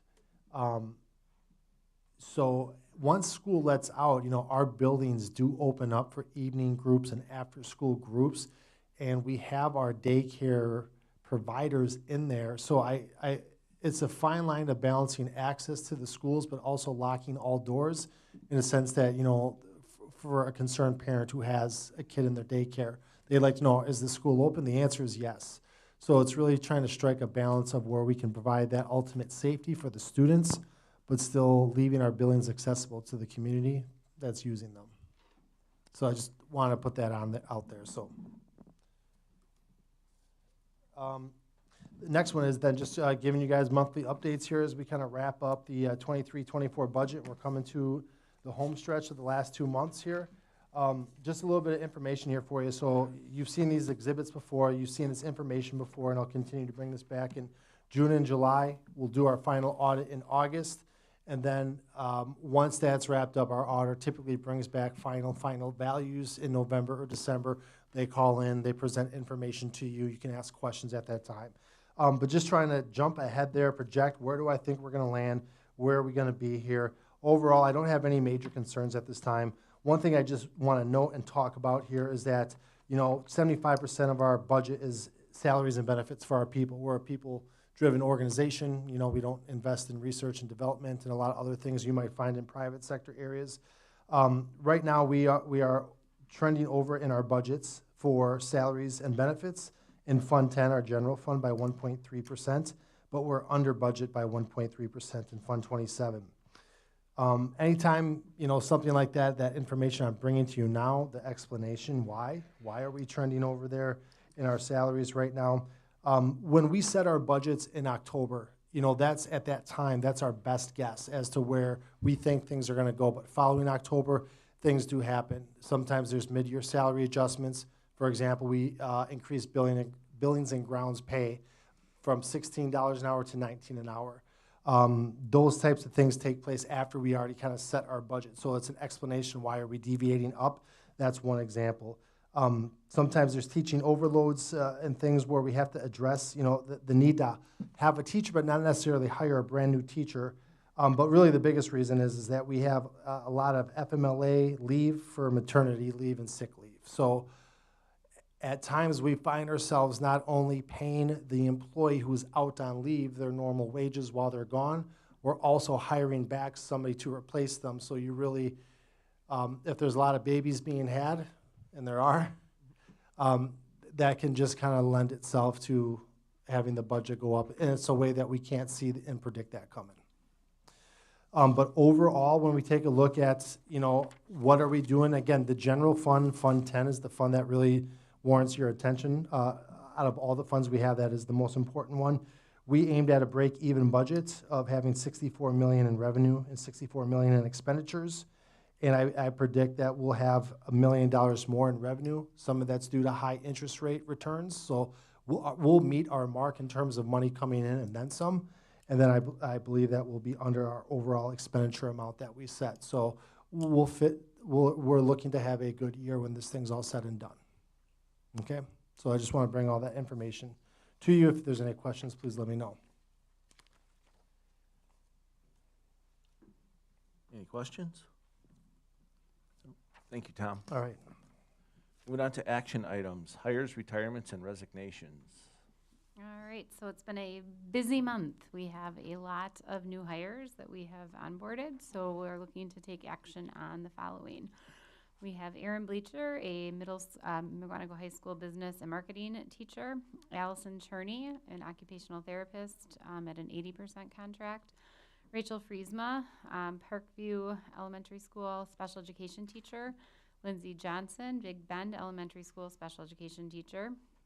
Jamie Kozer, Big Bend Elementary School, Parkview Elementary School, and Rolling Hills Elementary School orchestra teacher. Bill Plant, principal of Eagleville Elementary School. Alyssa Reeves, Parkview Middle School math and English teacher. Teresa Schreiber, Mukwonago High School family and consumer science teacher. Ingrid Schultz, Section Elementary School instructional coach. Lucas Steffies, Mukwonago High School chemistry teacher. Candace Webb, Parkview Middle School math teacher. Carly Beddick, special education teacher at Section Elementary School.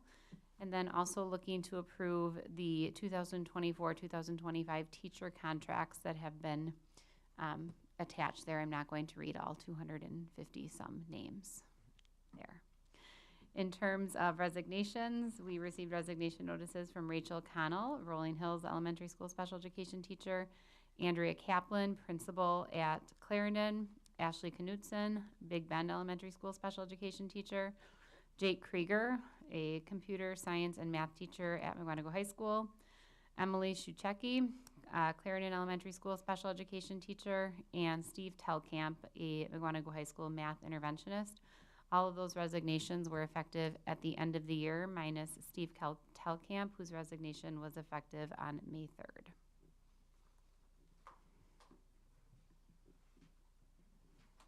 I'd like to make a motion that we approve the hires and resignations and the 24-25 contracts. Second. We have a motion and a second. Any questions or comments? All right, all those in favor, say aye. Aye. Those opposed, say no. Motion carries. Moving on to waiving of policy 0155. Sorry. So this evening, we put this in our memos coming to the board.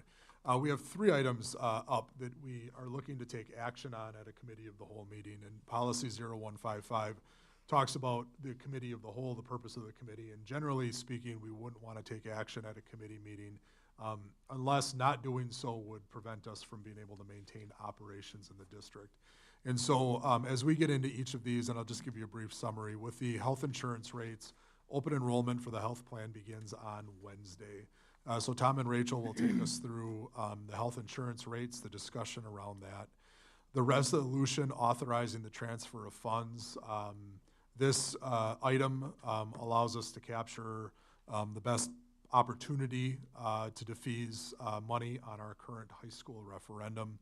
And then the April referendum recap and the community survey, we're coming forward, as we've talked about at the last few meetings, to seek approval for a community survey to get feedback on the April 2nd referendum.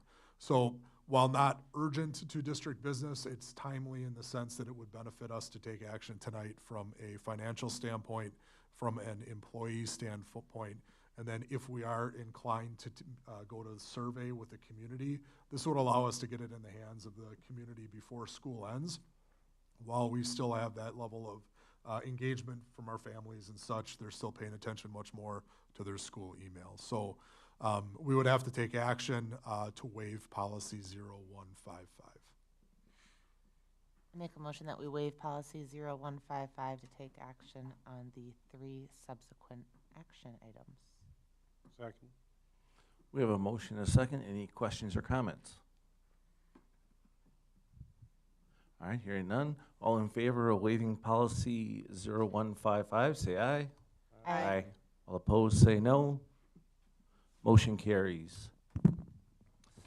All right, the next action item then we have is we need to establish our health rates for the 24-25 school year. So it's a self-insured entity. We need to make sure that we're bringing in and setting aside enough money to pay for expected claims and all things involved in our health plan. So we're trending good right now.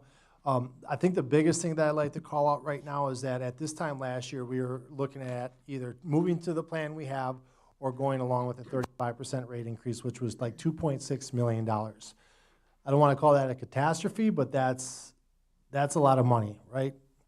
And we were able to move forward, improve our health care, and not pay that markup. So we found a plan that isn't completely immune from rate increases, but it by and large is doing better than what the market would demand. So we're controlling the costs as best we can. But I don't, as much as I like to think that we can just hold the line and we don't have to ask the district for more or the employees for more on the cost of a family or single plan, that's just not reality. The cost of a knee replacement from one year to the next goes up. Pick your procedure, it's going to go up somewhat. So that's really where we find ourselves right now. So in the current school year, we're setting aside $7.1 million to pay for our medical expenditures.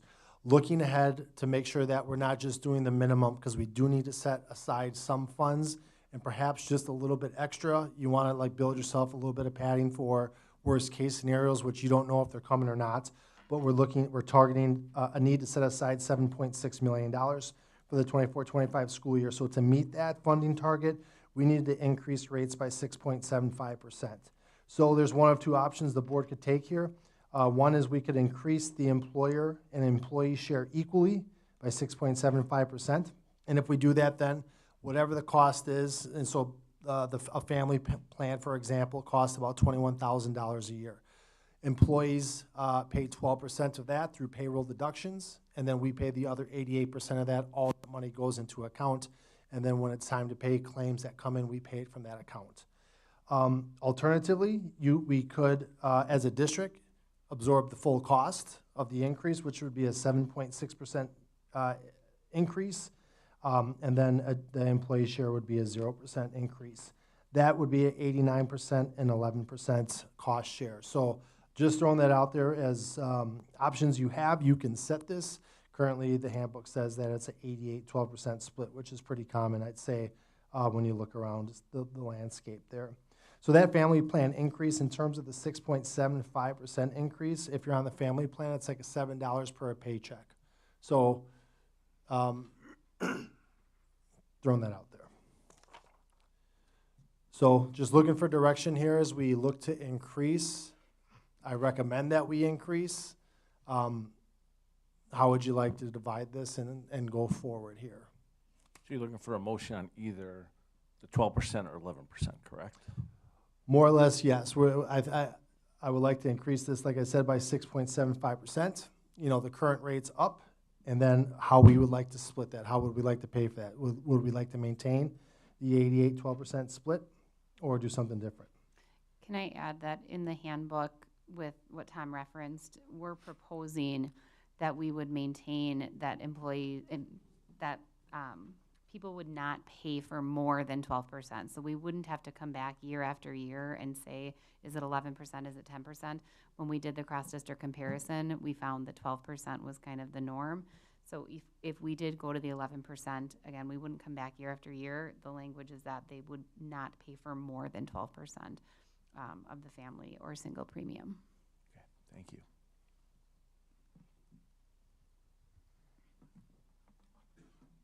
I'd like to make a motion that we increase employer-employee share equally at 6.75% and maintain the 88-12 cost share.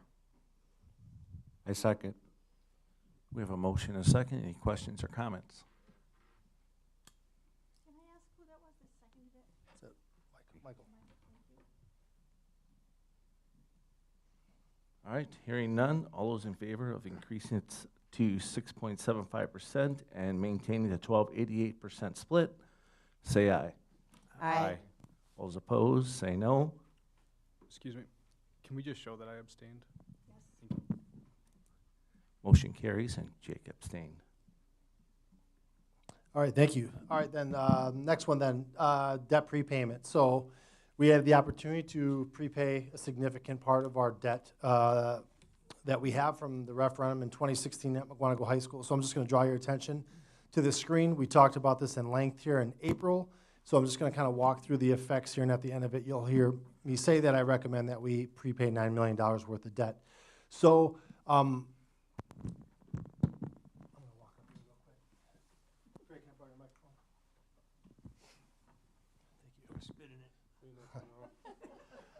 All right, so when we talk about, this year's spending creates next year's equalization aid.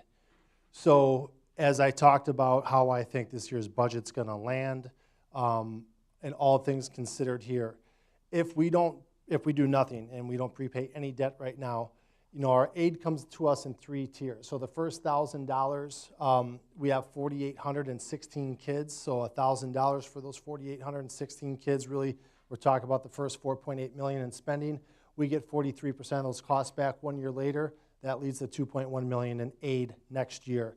At the secondary tier, we got $49 million in spending. We get 52% of those costs back. And you can see we don't spend enough to get into that negative tertiary area. So that accumulates to $27.6 million. You're going to see that equalization aid number, next year's aid, go higher because ultimately we do more spending now at the secondary level, but we do go negatively into the tertiary level, which leads us to $28.5 million. So this is really kind of top and bottom view. If we do nothing, $27.6 million in aid. If we spend the $9 million now, we go to $28.5 million. So there is that piece I want to highlight there is that not all school districts are negatively aided at the tertiary level. Those whose average property values are higher than the state average are negative, and those who are below the state average there are positively aided. So this ultimately is a better scenario here. As we just kind of take a quick look at how we, taking a look ahead to the next year's tax levy. This is something we'll certify in October here. But our revenue limit, basically how much money do we have to operate? Scenario where we don't prepay any money, there's the $27.6 million. So here's how much money we can have. Here's how much state aid will contribute to that amount, meaning the rest becomes an operating tax levy. There's 3 tax levies that we add up here, all right? We have our operating tax levy, so basically the same number, plus our referendum levy, plus our school resource officer levy, all right? And that equals $32.4 million. This is ultimately talking about doing 2 things. One, prepaying debt, like we've done for a number of years, and we're continuing to do it tonight here. But then we can also drop the overall tax levy. So we can accomplish that goal if we prepay that $9 million. The revenue limit's the same, but the state's going to give us more of that amount, meaning less is on the operating tax levy. We'll carry that number, the operating tax levy. We're able to increase the referendum levy. Again, this gives us the opportunity to prepay debt at this time next year in a greater amount, so we can still ultimately, as I walk through the ups and the downs, if aid goes up, the operating levy goes down. And when the operating levy goes down, we can therefore just increase our referendum levy to get to the same value at the end of the day. We can still decrease taxes, and we can do this at this time next year and keep attacking this debt. So when we talked about this last May here, we ultimately, if I just draw your attention to what's in yellow, in the event we do not go to referendum or the referendum fails, we can use the funds to prepay debt next April. Here we are 1 year later doing exactly what we said we were going to do. So we're kind of holding true to our word if we move forward here. So if my recommendation is we prepay the $9 million, we'll reduce our debt timeline by 3.5 years. So our debt was originally called to be settled in the 2036-37 school year. It's now going to be settled in the 29-30 school year.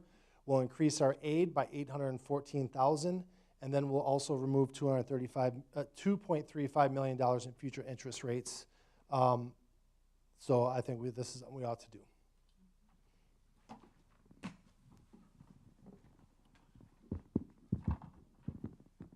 I make a motion to prepay the 9 million in referendum, or the 9 million in debt. Okay. Second. We have a motion and a second. Any questions or comments? Can we roll call that then? It's just what's being asked of us by our bond counsel who helps us Yes. do this. Okay. All right. Crosby, yes. Hold on one second. sorry. Were there any questions or comments? You have some, Joe? No, I don't have anything. I just wanted to make sure. Okay, roll call, please. Oh, okay. All right. Crosby, yes. Mike, Yes. Jake, Yes. Gail, Yes. Dale, Yes. Eric, Yes. Vito, Yes. Carolyn, Yes. Craig. Yes. Okay, motion carries. Thank you. You're welcome.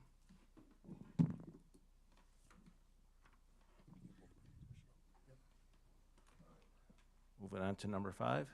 Yeah, so with number 5, I'd ask Kurt and Clint and Bill to come on up if they could scoot up.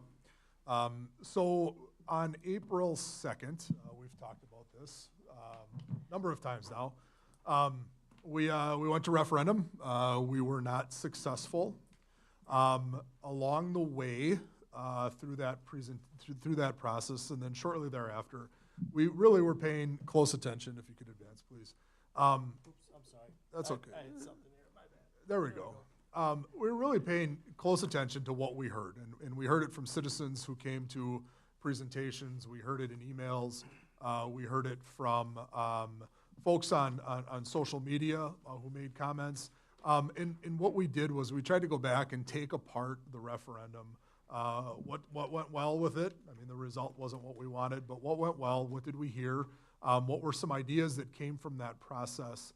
And then what do we do next? What are our next steps? And so what we're coming here tonight is to kind of do a post-referendum review with you. We're talking about some ideas that we've put together based off of that community feedback. You know, we heard, for instance, and you can see, you know, just see the bulleted items tonight, but what we heard was middle school is needed, but right now there are some concerns around cost, concerns around timing and such. We'll get into that tonight. And then from that feedback, and to help us inform the survey questions that we would like to ask, we put together a plan that would essentially revise the budget, revise the middle school plan, and bring forward something to survey then with our community. One, to get feedback on kind of the scope of project, but also to say, is this something that you would be interested in or not? So if you could advance, Tom. So here are the numbers.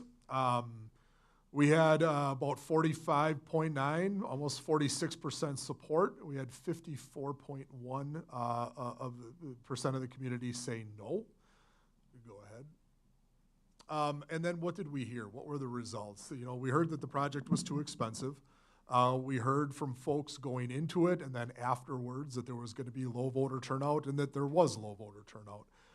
Interestingly, when we looked at this overall by municipality, by district, we had 9,999 votes. If you compare that back to 2016, the 2016 had about 13,500 votes. So we know that fewer people went out and voted this April than they did back in 2016. Again, timing of an April referendum. We heard concerns from our community just around recent tax increases, and then the overall public projects. You know, there was an EMS levy that was passed, I believe, the last 2 years. We know right now that property assessments are out there. We heard concern around that.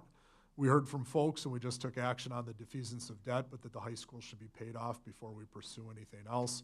Again, community engagement was a portion of this. We found that there was less support, and we heard this in comment, but we also heard this in email, and email from citizens afterwards, that there wasn't as much support for an elementary project at this time. The 4-year-old kindergarten piece wasn't necessarily something that people came out to support in high numbers, but that there was, and it was across many groups, that there was a need to address our middle school. We heard that when we did our public presentations. We heard that when we had conversations afterwards. My parent advisory group brought that up to me. Staff have brought that up to me. But also citizens have said, you know, the middle school, we see what the need is, and that's something that, you know, we want you guys to continue to pursue, either now or into the future. If you could advance. So what did we do? We looked at the project and we revised the middle school plan, and we tried to come back with some concepts, and Clint and Kurt, feel free to jump in as we go forward. But there is a section of our middle school that was built in 1993. It's approximately 35,000 square feet, and we talked and discussed about, do we keep that as part of our project? The middle school, if we did that, would have the ability to serve, again, the 1,200 students that we talked about, grades 6 through 8. We would be able to improve the classrooms, the labs for science, technology, engineering, and math. We'd have flexible spaces for student performance. We'd have the appropriate size gymnasium and fitness areas, and for community and student use. We do know our buildings have not gotten used any less, right? I mean, the schedule is still full. We still see practices going on in community groups, and we'd be able to maintain the practice fields and the track. Go forward. So this is then what we're taking a look at. The area in blue is the existing part of the middle school. Very large block of the building. And then the yellow would be the proposed new space added on to this particular piece. So if we're looking at a concept to survey, we'd be looking at maintaining that 35,000 square feet and then talking about that building addition. This project would allow us to address the congestion that we see at the intersection by pulling the traffic, maintaining those same locations as what we had in the proposed project. It would still involve us shifting the football field, practice field, track over. But again, maintaining what we currently have and giving us additional instructional space. So this was one of the things that, as we started to break the project down, this is one of the reasons why we wanted to come forward tonight. And Tom, if you want to go through the costs, please.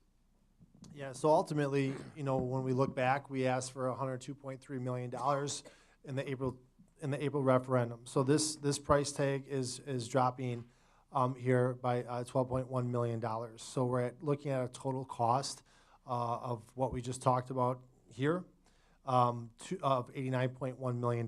You'll see that in the feedback that we heard from folks, some perhaps thought that the 4K element was not necessary, or there was some concern or misunderstanding about that. So to just simply boil this down to one plan only, addressing just one issue, that being grades 6, 7, and 8, you'll see that we have nothing here embedded in the cost to address anything at our elementary levels. It's not to say that those needs aren't there, but we'll find a way to do that at a later date when issues arise. Perhaps that's something that we ultimately do internally within our district budget to address renovating spaces that are vacated, if this is the way that we go, to make those vacant spaces ready for 4K use. Okay, but ultimately you're seeing that the cost is going down here. So you can see why is that cost going down. It's obvious that we're using an existing part of the building. The 1993 addition is something that we would keep. Reducing the scope of the track project. So really the original plan called for basically putting in a track that's similar to what you see at Mukwonago High School. But if you look at the track that we currently have, Kurt, is that 4 lanes? Andy, is that, a 6-lane track? I know it's asphalt based, but it's. That's the major difference, is asphalt based. I don't recall if it's 6 or 8, Andy. All right, but nonetheless, we're just looking to replace what we have. We're not looking to do the full track. As I think if you're gonna build a new one today, you likely would use a rubber membrane, but we'll look to just reduce that cost and put in an asphalt track. And then, as I said earlier, we're removing the 4-year-old kindergarten renovations and the Big Ben parking lot expansion. Okay, so those things are being removed, and that explains the cost reduction. Okay, so in terms of the overall tax impact here, all right, so interest rates have fallen. So when we issued a survey last September and October, we were using an interest rate assumption of 5.25 to 5.5%. Fast forwarding to where we find ourselves now, those interest rates are not that high.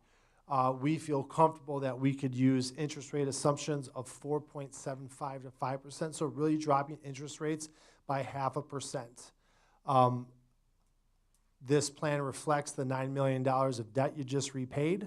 So there's clearly a drop in the price tag and tax impact since you've prepaid 3.5 years worth of debt. And then obviously, we're asking to borrow less than what we were speaking of earlier here in April.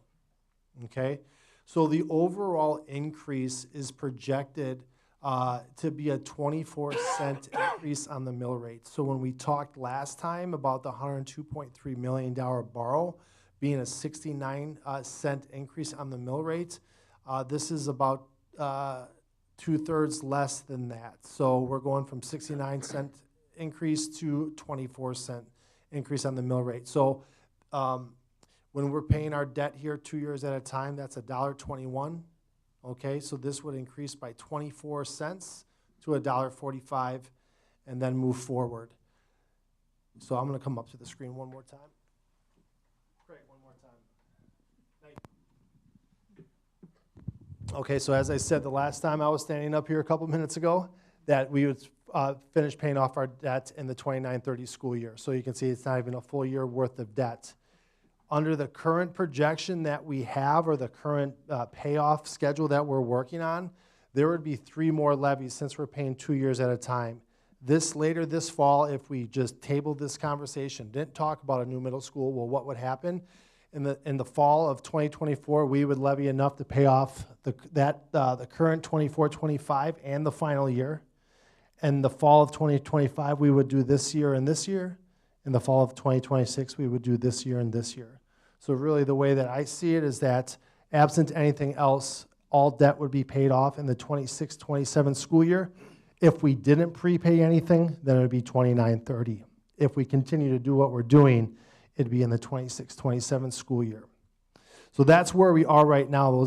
The black area of the bar chart kind of lets you know where we are. But if this plan were something that you were behind and the community supported and ultimately approved, you could see then we would just continue to pay out our debt according to the schedule as it's defined, and then we would increase from $1.21 to $1.45, and then we start walking that back and paying that off over time.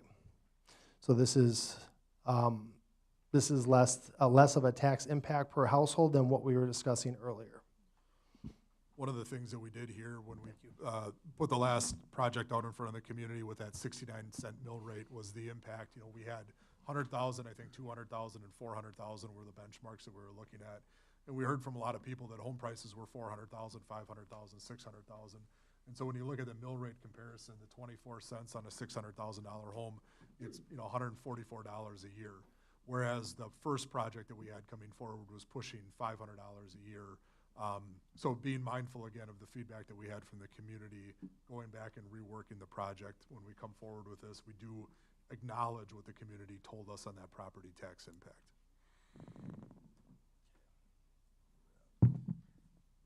Sorry.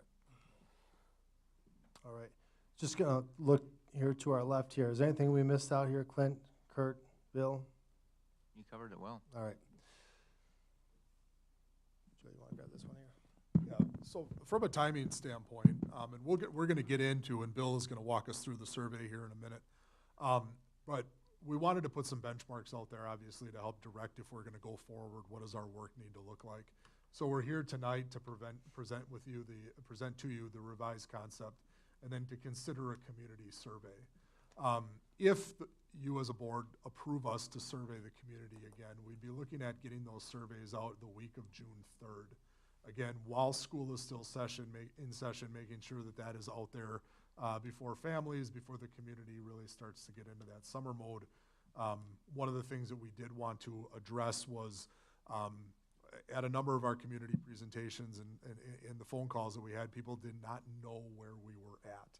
So from a timing standpoint, we did go to referendum in April. People were paying attention to that. They gave us feedback on that. We know that people are still engaged in that. People are still talking about that project, which is why if we survey them now, we still have the level of engagement. We can get the feedback we need to say, hey, this is something we should do, or you guys, we told you once, no once, don't go forward with this now. So, really to take that feedback. We then would begin we'd have a community listening session on June 5th for folks that were interested in coming in and seeing Parkview and having a discussion on this. We'd be coming back at the Board of Ed meeting on the 29th of July to review community survey results. And then on August 12th, we would be talking about what the potential scope of the project could be. And do we need to take a next step? Are we in a position to take a next step or not at that point? Are there questions on this component? Yes, Craig. Why was the first survey so off? Well, we've got Bill here tonight, and he can talk Bill, us through that. Bill, why was this first survey so far off? Well, it was off. So when I was here last time, our data said it was a 53.5% probability of passage, and it ended up at 45.9%. Our margin of error was plus or minus 2%, so it was clearly off. It wasn't perfect. Is it always perfect? No, it's not always perfect. We are predictive about 94% of the time. You guys fell into that 6% that wasn't predictive. So really then it's an exercise of saying, let's look back what happened between survey and the actual vote. And I think some of that work's been done, but things happen.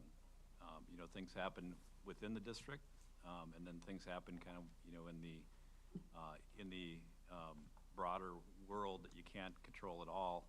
We did see statewide, everything dropped pretty dramatically. So we have a research director that looked at that, and it was probably the lowest support in the last 10 years that we saw across the state.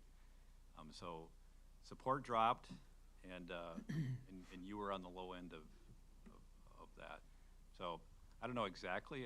We could talk about what else happened. Bill, I was just I was rubbing it in. It's all good. No, but it's a fair question. With inflation, with what's going on in the current economy, election year, pre-election year, I get it, but I think the community knows that we need it. Right. It's not something that's a slush fund thing. We need it. And Stephanie, I think you talked about the 6th through 8th learning. I think everybody gets that. So one of the things we did go back to 2016. Not necessarily that that's predictive, but we do have 2 data points now about our community and when we go to referendum. And I think when we look back at like some of the feedback that we had in 2016, the referendum vote actually outperformed the survey response back in 2016. But when the community survey did come back, those folks that responded to it said, I think it was 70% of the respondents, 76% of the respondents said, yes, we support this project. When we went forward, 63.5% of the respondents said, yes, support this project. 58% of the community voted in favor of it, 46%. So we know that I believe we have a higher threshold to hit as a community of respondents who say yes to this. And that's something we need to be mindful of if we're gonna go down the road and say, hey, we think that this is the right project and this is the right time to do it.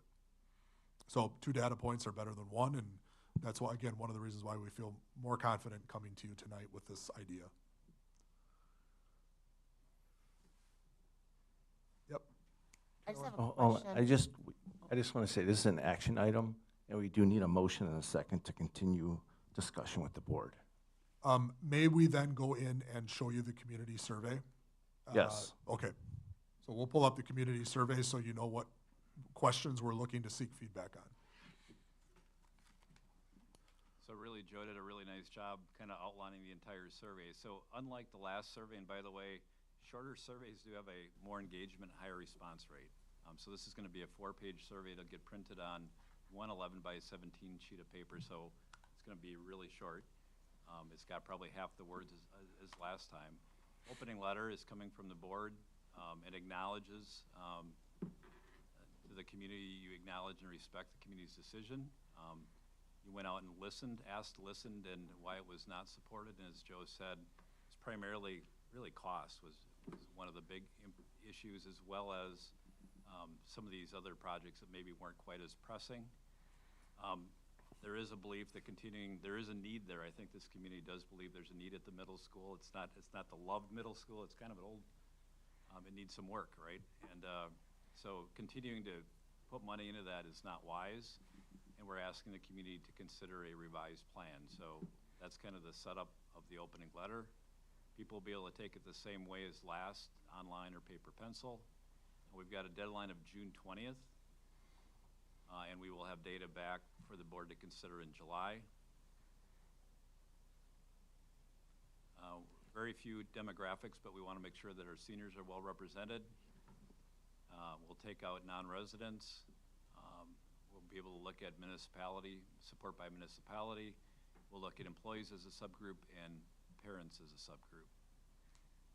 Very short history on the past so people can remember what was proposed, 102.3, what it would have done, and the corresponding property tax increase of $69. And that was really, at the end of the day, people say, what is it going to cost me? And that's a important criteria. And we then go to the revised plan, next page, which is exactly what you just covered. So the plan was revised based on those criteria. There's some things that they wanted to keep. The 6th through 8th grade configuration was critical because you want to be able to move the 6th graders up to create capacity at the elementary level. You want some flexible spaces. The gym and fitness area are important, and a reduced scope practice field and track. And then we explained, and then the drawing, then we explained how that plan was reduced, what was done, and then the corresponding reduction in property tax increase to $24 from $69, from borrowing less money, the assumption of the downward trend in the interest rates, prepaying the debt. And then we asked the most important question on the survey to see where that lands at $89.1 million and a 24% or 24-cent tax mill rate increase. And then, as long as we're doing the survey, we want to get some feedback. So the board needs to know if this is not supported, what do we do? And why is it people are saying no? Well, we broke it into 3 areas: cost and financial. Project could still be too expensive. The tax impact is still too large. There's a concern with getting taxed by other things. That's why I'm saying no. Your recent property value reassessment could be a reason. We had heard that some people said we still have to pay off that high school, even though we significantly accelerated the payment of that. Then it could be the solution. People think the existing school is good enough or shouldn't be renovated or replaced. Don't believe the middle school needs updates. Some people might not support this idea of moving 6th grade. That's important to understand. There's other projects. Maybe people saying it's not big enough. Well, we've got to give those people a place to check. And then there's other items that didn't fall into those 2 categories. You know, I just don't have any kids here. I don't care. Lack of information, lack of trust. And there's some people say, I will never, ever, ever support any school referendum. We'll give them a check mark for that. So that kind of will give the board some quantitative data. If it is not supported, why not? And then we have to come up with a plan of what do we do next after that. There is space for free response, comments, both other reasons not listed and advice we give. People like to give advice, so we'll give them a spot to give advice. So that is a short and succinct 4-page survey. All right. I just want to explain, especially for the new board members, like when a motion's made, the person making the motion generally can't speak against their motion. But if you make a second, that doesn't mean you agree with the motion. That just means you want to put that action item in the board's hands to discuss and vote on. All right, we're looking for a motion on number 5. Wait, I'm sorry, are you done presenting? Yep, Is that it? we've given you all the information. All right, then we're looking for a motion on number 5, the April referendum recap. I'll make a motion. You're just looking for, I'm sorry, just clarification, looking for a motion to, Well, in order to discuss this, we have to have a motion and a second. But the motion is Is to pass it, correct? to push the survey out? Yes. Okay, I just want to clarify that. I'll second it. All right, we have a motion and second. Any questions or comments? Carolyn? Just clarification, did we also at some point have a softball field on the first drawing? We never did? Or there was a softball field or baseball, whatever you want to call it. I'll call it softball. Because I'm a, Oh, there it went. Okay.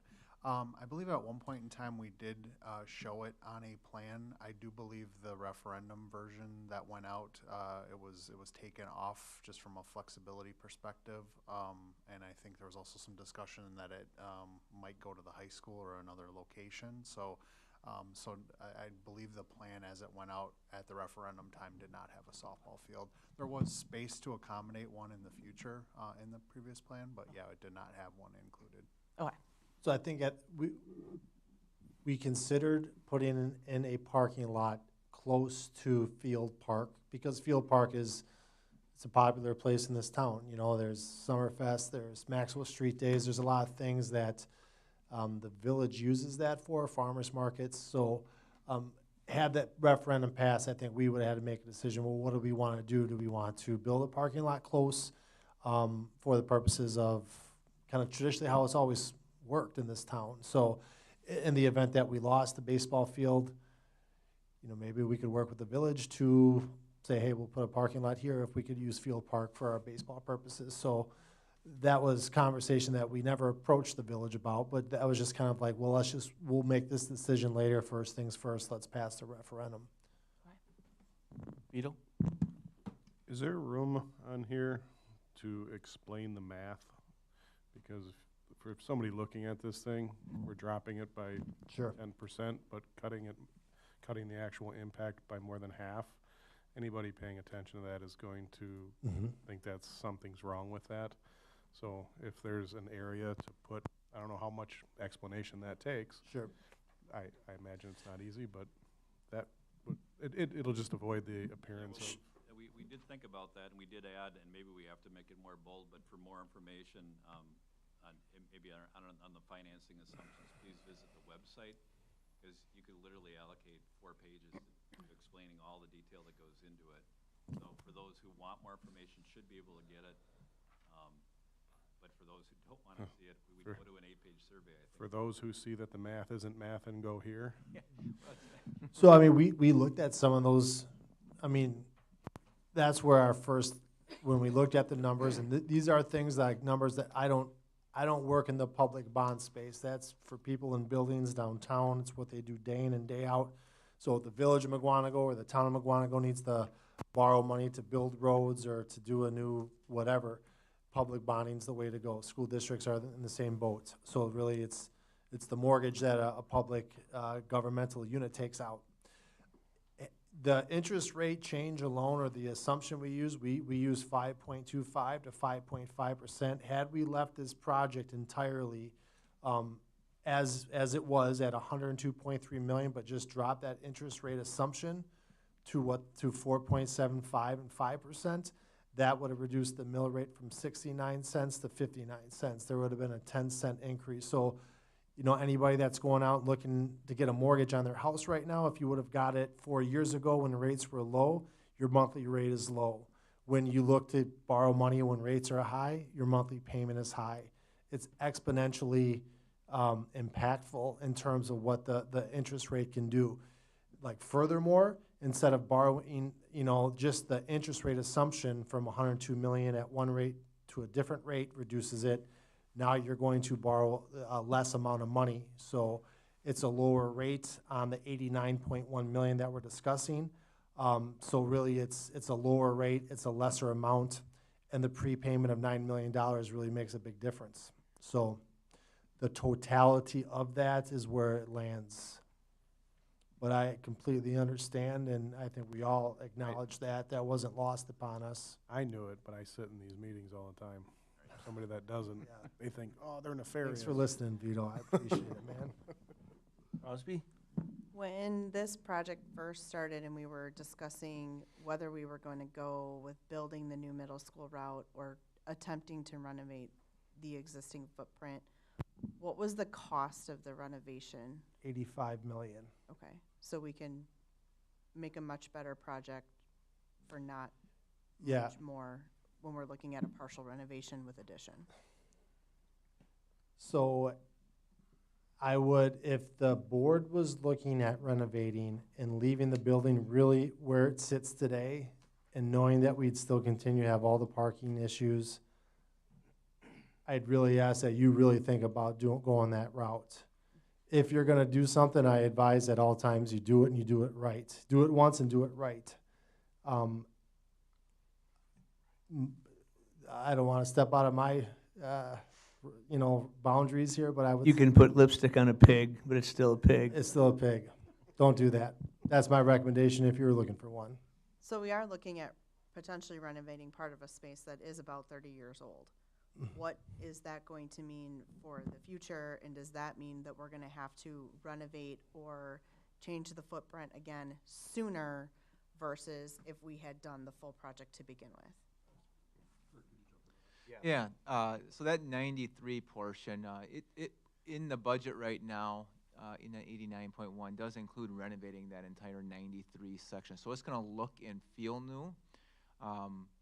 I would say the challenge with it is we have to work with that existing structure, right? So when we looked at, that anecdotal information as far as why, what were the comments after the April referendum did not pass, one of them was cost, right? So we regrouped and looked at, okay, all the planning that was done up to the point of where we established the 102.3 number, and reworked through that, looked at that complete renovation at the $85 million number, and it's like, hate to spend that kind of money on that existing building and still have the bones of an existing building.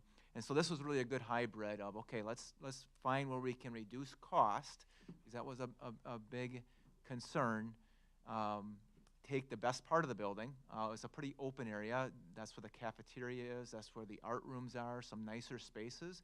And then some of the other classrooms, there'll be some renovation as part of that, improving the sort of look like it's new. And that was kind of a way of backing into it. But it's certainly more challenging. You're not starting with a blank slate. And that was a question, actually, when Bray Architects brought that to us, to the team, that was a question. It's like, can we make that existing portion of the building look like it fits? Like you're still driving by 83, and just walking through the process and hearing Bray how they can do it and how they've done it in the past. We feel very comfortable that yes, it's a challenge with the work around it, but it could be a good project yet with using that 93 area and having a more cost-effective project. So I think my bigger concern with that isn't so much if it looks shiny and new, but the mechanicals and all the things that get really expensive when you have to And the structure. replace and fix 30, 40, 50-year-old infrastructure. I guess I'm more concerned about that than the appearance of the building. Yeah, so that will be replaced. Okay. Those mechanical portions of the building will be replaced. So what you're saving, and why we're able to reduce dollars, is the structure, the concrete. The roof is actually a newer section of roof there. Those mechanicals will all be updated in there. Okay. Any other questions or comments? Mr. Schwartz? How much was the Big Bend and the 4K renovations totaled? Total $5 million all in.